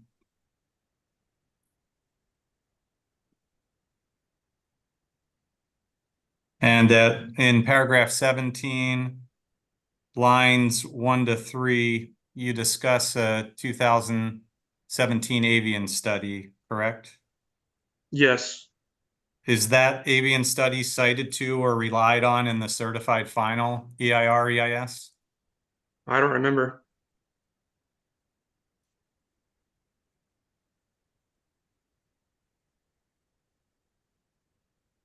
Okay, if we could go to page 17.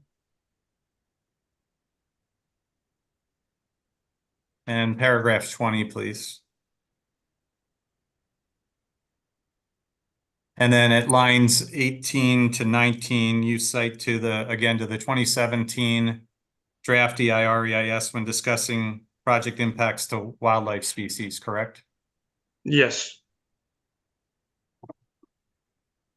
And the discussion of project impacts to wildlife species is based on information presented in the 2017 draft EIR EIS, not the certified final EIR EIS, correct? Well, I don't know. I would have to crosswalk the EIRs, but my recollection is that they use the same material from the 2017 EIR. Okay, if we could go to pages 23 to 28, there's a table 2. Yeah, and maybe we can just stay on this page. Thank you. There's a column titled Draft EIR's Expected Effort, the second column from the right. Do you see that? Yeah. And so that also appears to be based on information that's in the 2017 EIR EIS. Is that correct? I don't remember. Is one of them. The only one that was really different was the second one, intermediate one. It had a different species list, different table of occurrence likelihoods from the 2017 and the final EIRs. Okay, if we could go to page 29 and table 3. So the land cover types, that's with the heading cover in that refers to land cover, correct? Yes. Those land cover types, the list of those, they're derived from the 2017 EIR EIS and not the certified final EIR EIS, correct? I don't know. Okay, and then on page 30, if we could go to that, Ms. Mullen. And paragraph 22, line 2. Here you refer to the term primary study area, correct? Where? Line 2.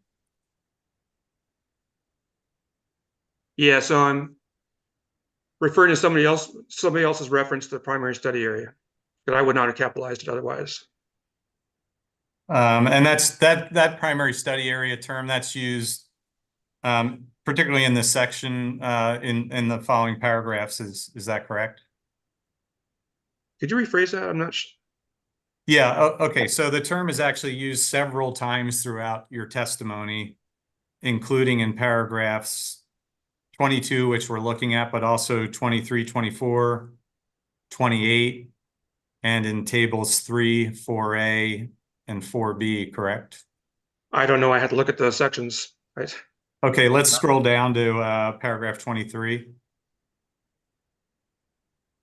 And if you'll see on line 15, it says primary study area.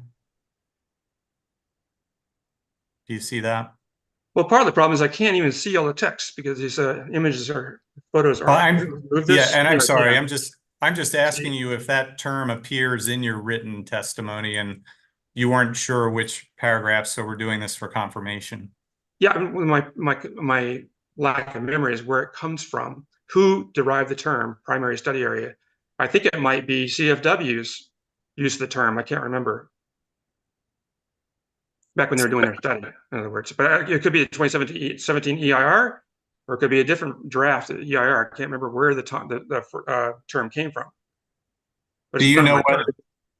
I'm sorry. It's not my term. I mean, I wouldn't capitalize it if it was unless it's somebody else's term. So you know. Sorry, I thought you were finished. No, go ahead.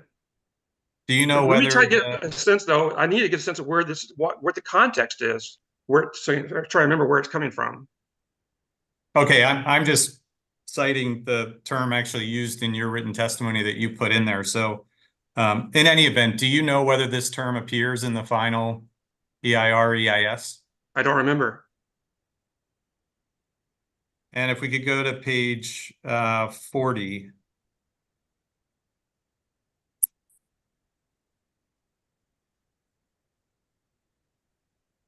And paragraph 40, line 15.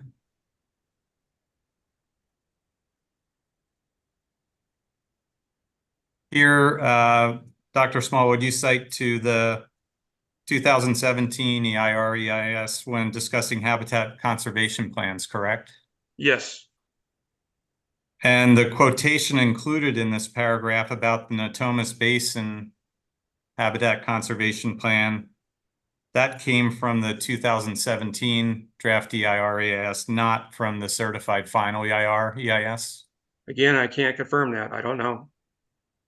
Well, you don't know. I'm sorry, you don't know whether the quote that you have following according to the 2017 draft EIR is a quote of text from that document and not the final EIR? I don't know. I know it's from the 2017 EIR. I don't know it's from the final draft EIR. I'll have to go check the text of that draft. And then later on in this paragraph, you reference Well, it's in the quote. It's on line 20. There's a reference to implementation of alternative A. Do you see that? Yeah. But that is not the approved sites project referred to as alternative 3 in the final EIR EIS, correct? I don't remember. And if we could go to page 46.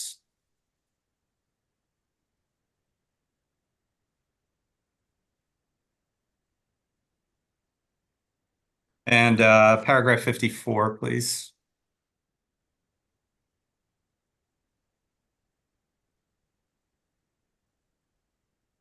In this paragraph, you discuss impacts associated with transmission lines, is that correct? Yes. And your assessment of impacts from new transmission lines is based on information from the 2017 draft EIR EIS, not the final EIR EIS? So I had to consult multiple drafts to try to get this because it was so vague. The maps were very vague. I had to glean information from different drafts of the EIR. They didn't come from just one place. I did the best I could to construct, in my mind, what was going to be the actual project's transmission lines.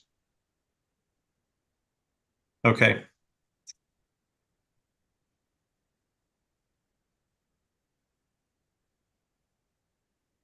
I wanted to talk with you about, or have some questions for you about the use of older survey data. You refer to in a couple places in your testimony, criticize the authorities' purported use of older wildlife surveys and data. Is that correct?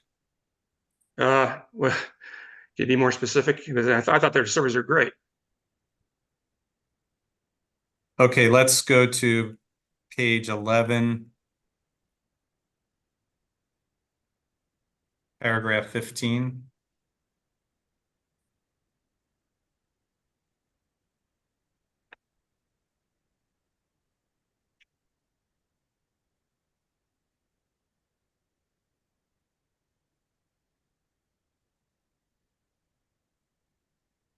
And at line 15, and at lines 22 to 23, maybe we can get.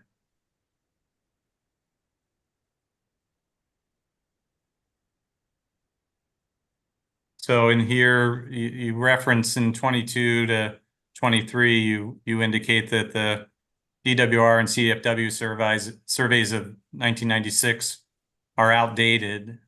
1996 to 2004 are outdated and fail to reveal the trends in wildlife over the last 25 years. That's the reference to the criticism I mentioned earlier. Yeah, I think that if you read the rest of more of my testimony, you'll see that the criticism is the fact that the species status has changed over the years. They're more that they weren't looking for a lot of the species that are now special status. They weren't the focus of their searches. I mean, they weren't weighted towards those species because they weren't special status species yet. Things have changed. A lot of wildlife species have declined. So that's where my criticism is. It's not in the surveys themselves. The surveys actually were excellent. I mean, at least the CDFW mammal surveys, they were excellent. I can't speak to the other ones because I had not seen the reports from the other studies. But I thought they did a great job. CDFW did a great job doing surveys out there. I would rather that they did more, but they did a great job.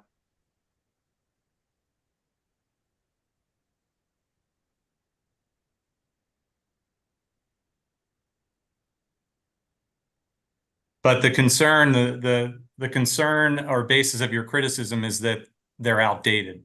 Is that correct? They are outdated because so many more species have been assigned special status, and because we have new methods today that we could use to find even more species and do more with the surveys than they were able to do then.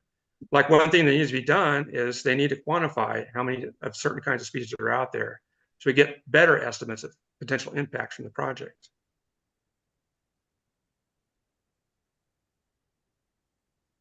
But I would say that what they found out there is most likely still there. That's my experience from my own surveys going way back. You can see I have gray hair. I've been doing surveys for a long time. I've got survey data results from all over the place. When I go back to these places, the same species are still there. Okay, I'd like to actually go to some questions for you about the surveys you mentioned in your opening summary and that you describe in your testimony. So if we could go to page 2 of the testimony, paragraph 3.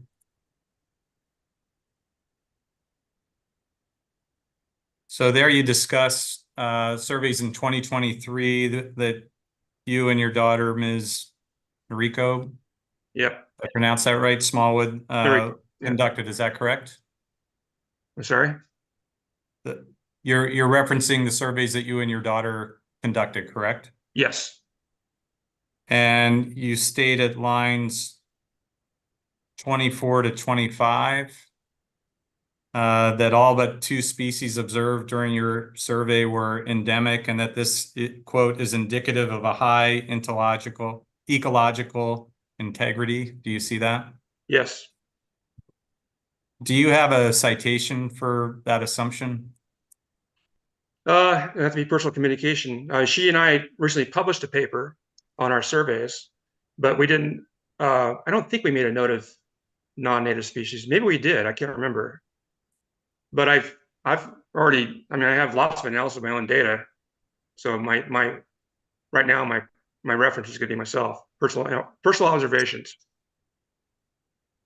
Okay, and then your surveys are further discussed in detail in Friends of the River Exhibit 140, correct? Yes. Okay, That's if we trying could to make sure that the numbers correspond with the report I'm trying to think of. well, we can just pull that exhibit up if we could, Okay. Ms. Mullen, FOR 140.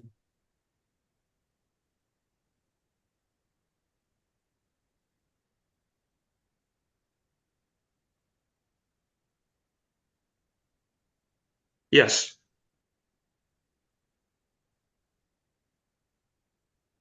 And I think you mentioned for the purposes of this report, you and Ms. Smallwood conducted wildlife surveys on 2 dates, May 8th, 2023 and December 30th, 2023. Is that correct? It is. And you surveyed at 3 sites on May 8th, which you refer to as the north, central, and south sites. And on December 30th, you surveyed only at the south and central sites, correct? That's correct.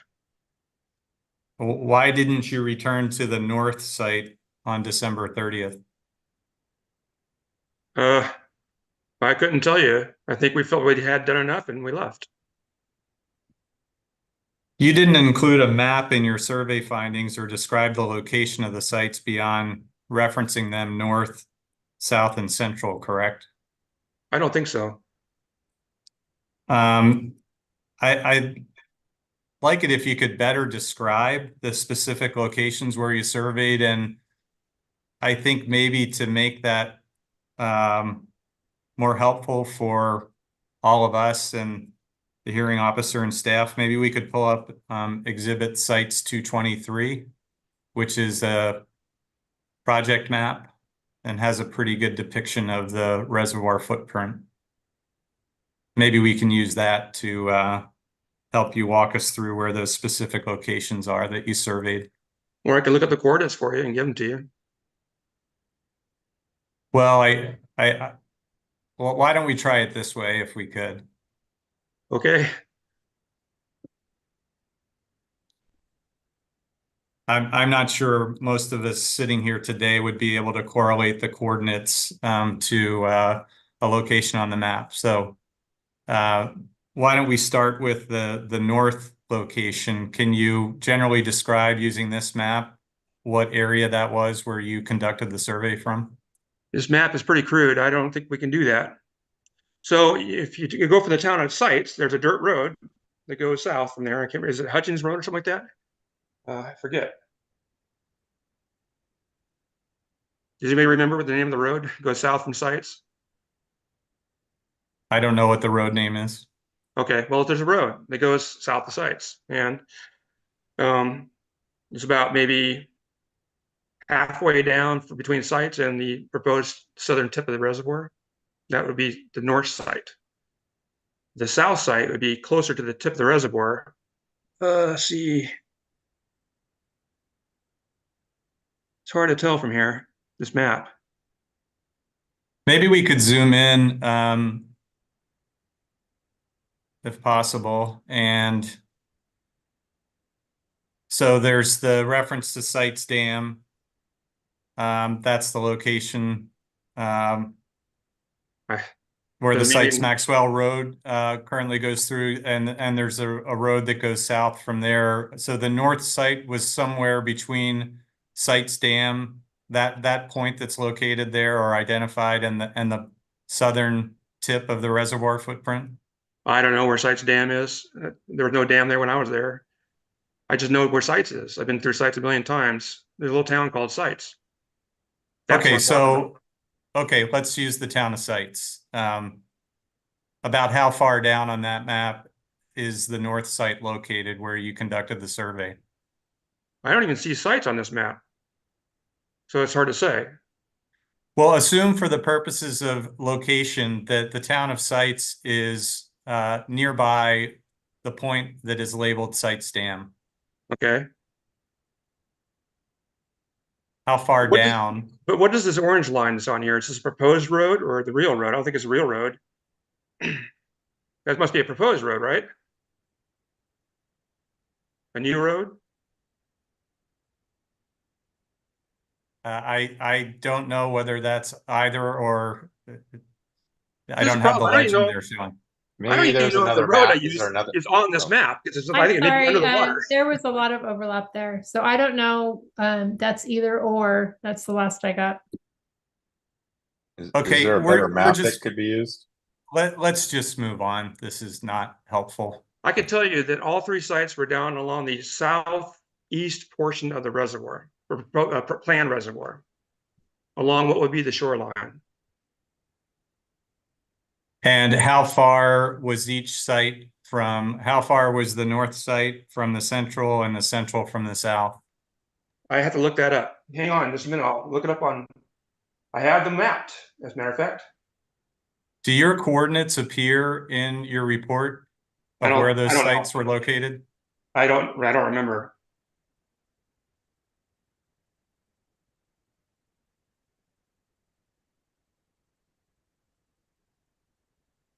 Personally, I don't think it would matter that much because wildlife are pretty mobile anyway. So what we detected there would be expected to be just about anywhere else there. Well, given how well this questioning is going, maybe we can just get the coordinates from you. We can do some mapping later. To answer your last question about how far apart they are. The north site, the south site is 4,573 meters. So almost 3 miles or so. Okay.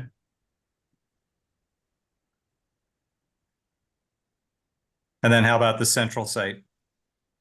It's in between. So central site is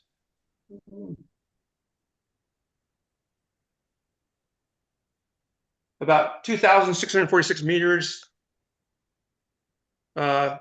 southwest of the north side.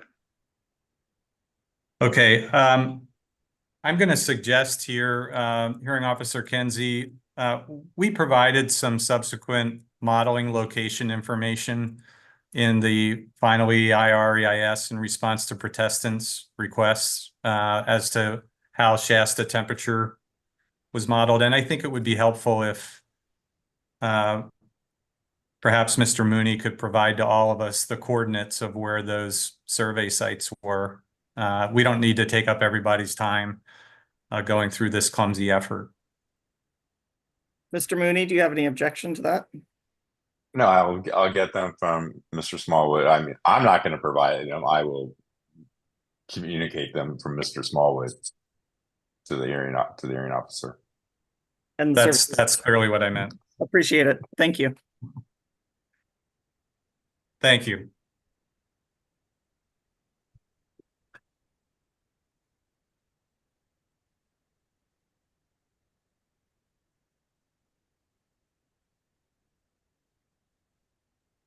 So, Dr. Smallwood, you and Ms. Smallwood surveyed for approximately 3 hours per date, spending about 1 hour at each location, except for the 2 hours you spent at the south site on December 30th. Is that correct? Oh, that's right. That's why we didn't do the third survey. That's why we didn't do the north site. We spent 2 hours there just as a test, see how many more species we would get. Yeah. And then is that an industry standard for wildlife surveys, 1 hour per location and 3 hours per survey day? For reconnaissance surveys, there's no industry standard. Unfortunately, we are actually working on a paper right now on proposed industry standards for reconnaissance level surveys because there are none for wildlife, and it's shameful. Okay. Ms. Mullen, if we could please go back to Dr. Smallwood's testimony at page 8.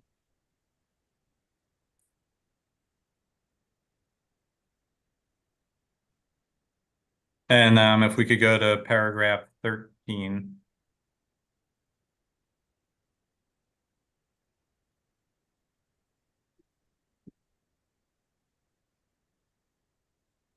And lines 20 to 22.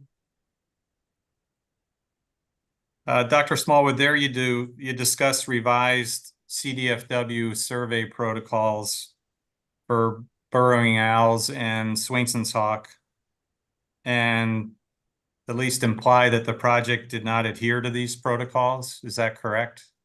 That's correct. Are you aware that these updated protocols are included in the burrowing owl and Swainson's hawk mitigation measures in the certified final EIR/EIS as mitigation measures wild 1.23 and wild 1.30, and they explicitly require the use of those protocols? I'm aware that they're there, and I'm aware of what they say how they're going to be used, but they're already they're not being used. Those protocols are designed, they're intended for informing the environmental review. They're not supposed to come after the environmental review. They should have already been done. They're required to be conducted as part of the mitigation measures, though, correct? But they're not right. You're not doing it right. They are supposed to be, they start with a habitat assessment to decide whether or not detection surveys should be done. Then the detection surveys are done during the breeding season. They're supposed to inform the environmental review. Those are principal, that's the sequence of the surveys and the types of surveys. After the environmental review, after certification of the EIR, whatever it might be, that's when you start talking about pre-construction surveys. That's the third set of surveys that precedes the construction to make sure that the birds haven't come back since the detection surveys were done, or whatever mitigation was done that chased the birds away.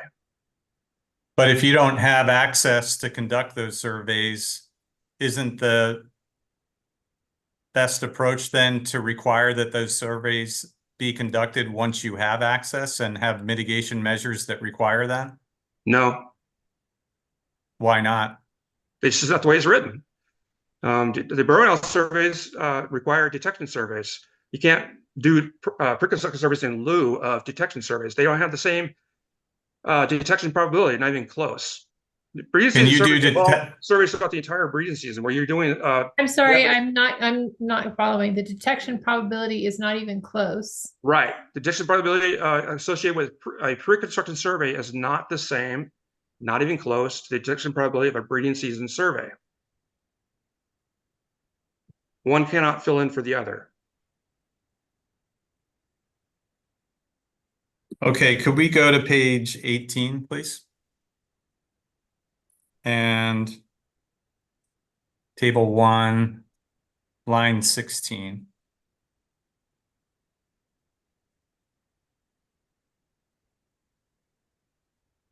Dr. Smallwood, there you state that database records show that the western spadefoot is known to occur on the project site. Is that correct? Yes. Are you aware that the CNDDB has no records for that species being on site? Yes. So what survey or source are you relying on for that occurrence? It was the agency surveys, I believe. And I'll point out that the agency surveys that were done, unfortunately, results don't seem to have gotten into CNDDB.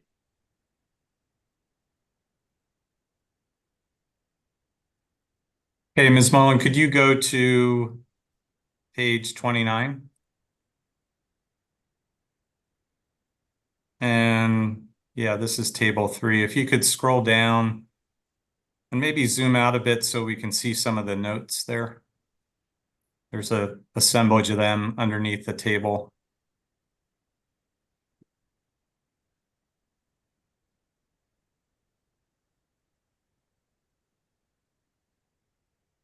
Great. Dr. Smallwood, as indicated in those notes below the table, and this table 3 is an estimate of the numbers of bird nests by ground cover type in the primary study area, as you use that term in your testimony, correct? Yes. And as indicated in the notes below the table, is it fair to say that many of your estimated numbers of bird nests for the listed land cover types are based on unpublished, non-peer-reviewed data? Yes. And as to note 9, which is relevant to your estimate of 7,469 bird nests associated with rice land cover in the purported project area, your note states that this is based upon a best guess. Is that correct? That's correct. And do you have a scientific definition of best guess?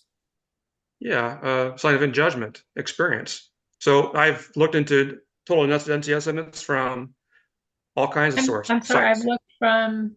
I have reviewed the literature and I have tried to estimate total nest densities in different kinds of environments. My daughter and I have been doing this, she in Southern California and me in Northern California, but we have found that it is very difficult to get total nest density estimates. It takes a lot of hours of observation and repeat visits to the site, any given site. So we have to keep the study areas small, and we're trying to expand as much as we can, but we have never tried to do this in rice, and I couldn't find any estimates for rice, so I had to use a best guess. Okay. And if we could go to page 38.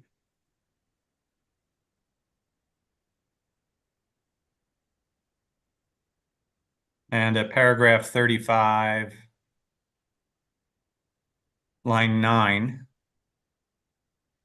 Dr. Smallwood, there you cite a 2003 paper by Rude et al.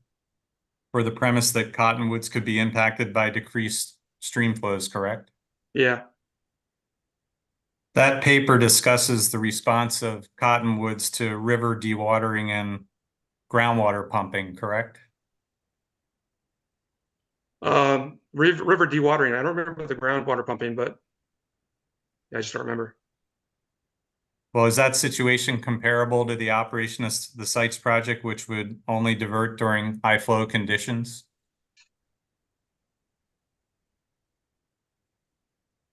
That's level of speculation is too far for me. I don't know.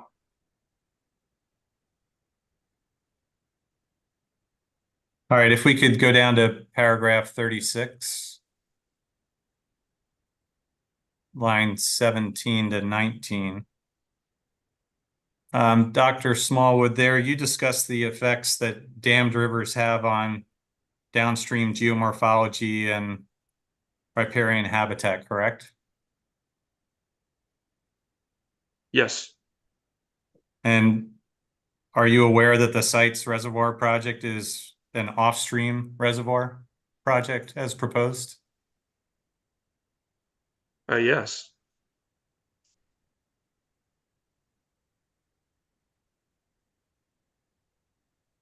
If we could go down to page 39, I believe still in paragraph 36, lines 10 to 12. There you state that riparian areas of the primary project area ought to be prioritized for preservation, correct? Where are we again? Lines 10 to 12. Okay. It says, in other words, the riparian areas of the primary project area ought to be prioritized for preservation. Yes. Yes. Are you aware that the final EIR mitigation measure veg-2.2 requires avoidance of sensitive natural communities, including riparian areas? Well, you're going to flood 46 miles of riparian areas, and and the other riparian area is going to be cut off from what they used to be connected to. So I'm aware of it. Yeah. So you are aware of that mitigation measure? Yes, I'm aware of the measure. I'm saying I don't buy it.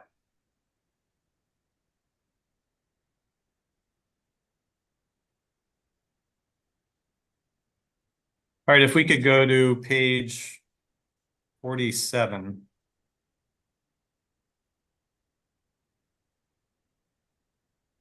And paragraph 54. Lines 6 to 7. There you state that the EIR-EIS does not analyze potential impacts related to transmission lines and bird mortality, correct? Yeah. Are you aware that the potential for injury or mortality of birds from colliding with new transmission lines is assessed in the final EIR with mitigation provided under mitigation measure wild-1.1.27? I'm aware of it all. The same mitigation measures are applied to the transmission lines that contributed to the studies I refer to. Have you reviewed? The origin of my data that I used to make my estimate or my prediction came from transmission lines that had the same mitigation measures applied. That's my point. But your testimony was that the potential impacts related to those was not analyzed. Yeah. Isn't, and so you're aware of. I'm sorry, I was still completing the question. I'm sorry, go ahead. Yeah. So you're aware of the analysis and the mitigation and the measure in the final EIR, but you're testifying that it wasn't analyzed? That's right. And what is I that did because was analyze the impact. What is in the EIR is not an analysis. It's just a conclusion or an assertion that we're going to mitigate and everything's going to be fine. But there's no attempt to use the literature to see what kind of mortality has been measured elsewhere. And by the way, if you measure closer to California, closer to the project site, say the Jefferson Martin transmission line at Mare Island, fatality rates are even higher. They're higher than what I use from the desert sites and grassland sites in California. Okay, let's go, if we could go back to page 44 and paragraph 49.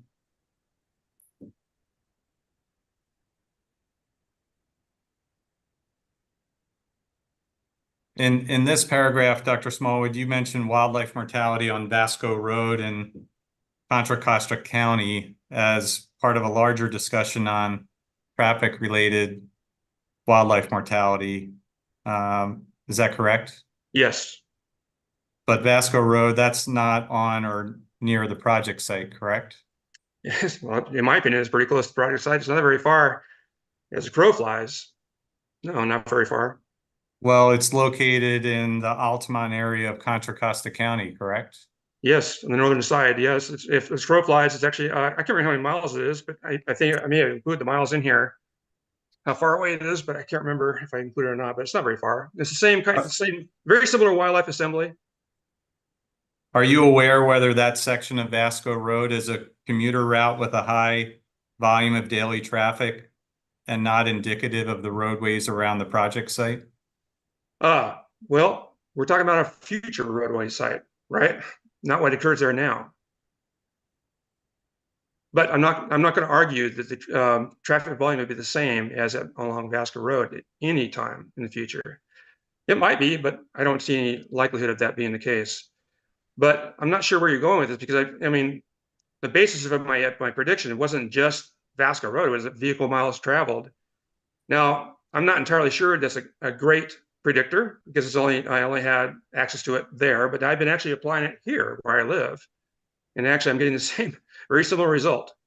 Vehicle miles traveled here is trying to be a fairly good predictor of wildlife mortality on roads. Is that in your testimony reference No. to vehicle? Okay, No. I'd move to strike that. Sustained. Well, it's sustained. So stricken. Thank you. Okay, if we could go to page 45, please. And paragraph 50.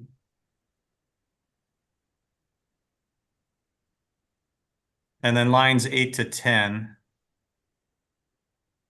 Here you state, Dr. Smallwood, that an analysis is needed of whether increased traffic generated by the project would similarly result in local impacts on wildlife. Do you see that? Yes. Are you aware that the final environmental impact report mitigation measure wild 1.15 and wild 1.16 require a qualified biologist to assess and design wildlife crossings, construction of crossings, and monitoring of crossings for effectiveness of adaptive management? I'm aware, but I also point back to the Vasco Road study, where the reason why they did the fatality monitoring along Vasco Road was to assess the efficacy of wildlife undercrossings that have been built there at great cost. And they found that it just didn't work. Wildlife crossed where they want to cross the road. And it's really hard to direct wildlife to an undercrossing or overcrossing. I'm always hopeful that they'll work, but the evidence so far is they generally don't work as well as we would like. That most of the animals get killed anyway by the road. So you don't deny that the analysis was conducted. It appears what you're stating is that you argue or don't agree with the sufficiency of the analysis. There is no analysis. The mitigations to do a study in the future. That's my memory of it. Okay. And if we could go to page 46, paragraph 51.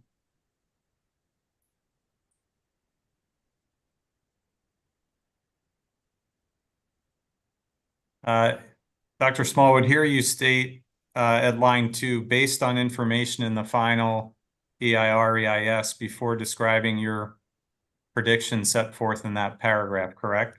Yeah. What specific information in the final EIR are you referring to here? I don't remember. There was a appendix, I believe, on traffic to and from the site. Identified the locations or origins, origin locations of traffic that would go to the project site.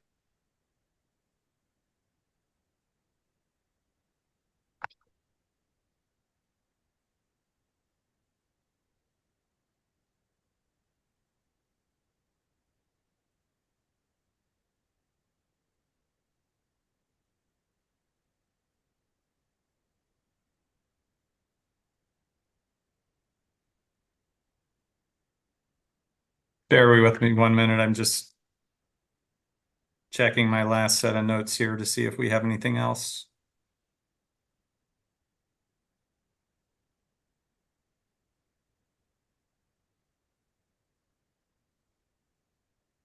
No, I think that's it. So I think that's all the questions we have this time for Dr. Smallwood. Thank you.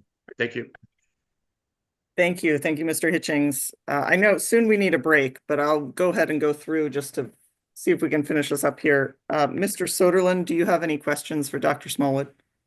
I do not. Thank you. And our representative from the Bureau, whomever it may be, you have questions for Dr. Smallwood? And no questions. Thank you. And Ms. Mendel Rice, do you have any questions for Dr. Smallwood? State Water Contractors does not have any questions. Thank you. Thank you. With that, Mr. Mooney, do you intend to have redirect for Dr. Smallwood? I don't believe so, but if we're going to take a break, can I? You can answer have a few after the minutes break. to- That's fine. All right, let's go ahead and take a 10-minute break. We'll return at 3:36. Thank you.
All right, Ms. Cott, are you ready for us to go back on the record? I'm ready. Thank you. Thank you. And when you're ready, Mr. Mooney, I'm going to look to you and ask whether you have redirect for Dr. Smallwood, if you're there. I saw you earlier, I think. I am here. Great. And no, we have no redirect. All right, thank you very much. With that, then, thank you, Dr. Smallwood, so much for your testimony today and for joining us. Thank you. I'm sorry, I heard something, but you are now excused and I appreciate it. With that, I will look to you, Mr. Mooney, because you're here in front of me. Who is our next witness? Do we have another witness for today? We do not have another witness today, but we do have scheduled for tomorrow Bruce Resnick, Eli Osarian, and Jeff Michael. But based on witness availability, we did not have more witnesses for today. And I think that's fine. We all take an extra hour of our life back, but I will look at, not life back. This is very interesting. And including things related to this proceeding. But I'll look to the room before we break for the day. Are there other procedural issues we should address, especially since we have time at the moment, before we adjourn and then reconvene at 9 o'clock tomorrow morning?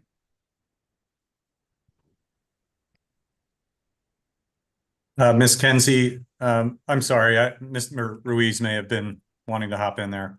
Oh, no, my only question was for Mr. Mooney. Who was the third witness tomorrow? Jeff Michael. Michael and Assyrian? And Resnick. Okay, thank you. That's all I had. Thank you. Mr. Hitchings? Yes, thank you. And maybe this is the other site's work you were just referring to, but do you have a timeline on when you think you might be getting out any amended hearing notice with regard to the rebuttal dates and that schedule, and then if there were going to be any changes in rebuttal testimony deadlines? That's a good question. I do owe that. One of the things that crossed my mind, and I hadn't made a decision yet, was whether it's worth waiting to see if we actually get the ITP. I don't want to wait too long. But that is one of the outstanding issues, is whether that ITP is actually going to be issued in the next week or two or so, or several weeks. So I had considered that as one factor that we may want to think about before we set deadlines. I also was going to look back based on your, and I had not had a chance to do that, based on your indication that there were others available to cover for the authority. I wasn't going to move up the January dates, but whether we still want to start, I may start us, well, I have to think about that. We heard back and forth from some of the other parties that they would prefer a later January start in any case. And that's something I'm considering. And if I do that, I would push back slightly the deadline for submitting rebuttal case in chief, because it sounds like that would be, I mean, given that our case in chief, given that our case in chief has extended, pushing back the rebuttal submission date somewhat, because if we have a later start in January, that would make sense. So I'm still considering all of those things. I'm open to input on, how urgently you would like some clarity, although whatever I put out, if we don't yet have the ITP, that there would still be an asterisk, as we've talked about. So yeah, I think it probably does make sense to, as far as we understand, it's still on track for the ITP to be out by next week. So we can certainly, I think we can wait obviously till then, and then if there is some unforeseen delay beyond that, we can revisit the issue. But I just kind of wanted to get an overall sense of timing when we could expect that. I appreciate that. Yeah. Ms. Mendel Rice, I see your hand. Do you have something to add on this or anything else? Nothing to add on this topic, but a question. If I missed it, I apologize. Do we have the list of witnesses for the 10th? Mr. Mooney, can you refresh, or I don't know if Ms. Dorman is on. I also can pull it up, but I don't have it in front of me. I know Mr. King, Ben King, will be on the 10th. But other than that, I'm not recalling whether the coordinating NGO parties have additional witnesses identified just for the 10th. I don't believe we do from the information that was sent out on October 4th. We were identifying the witnesses for the 9th, and then the Jacob Kahn is unreachable until October 10th, so we can't determine his availability yet. And then we're still trying to make inquiries with regards to Chairman Mitchell. So Understood. So I think Ms. Mendel Rice, the response there is if we do get through Resnick, Asarian, and Mr. Michael tomorrow, then we may have a short day on the 10th with Mr. King.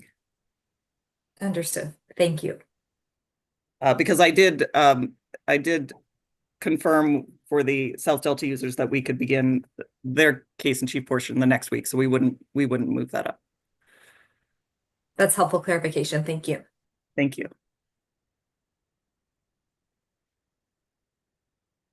Are there other procedural questions that I could either address or say that I'm going to address later?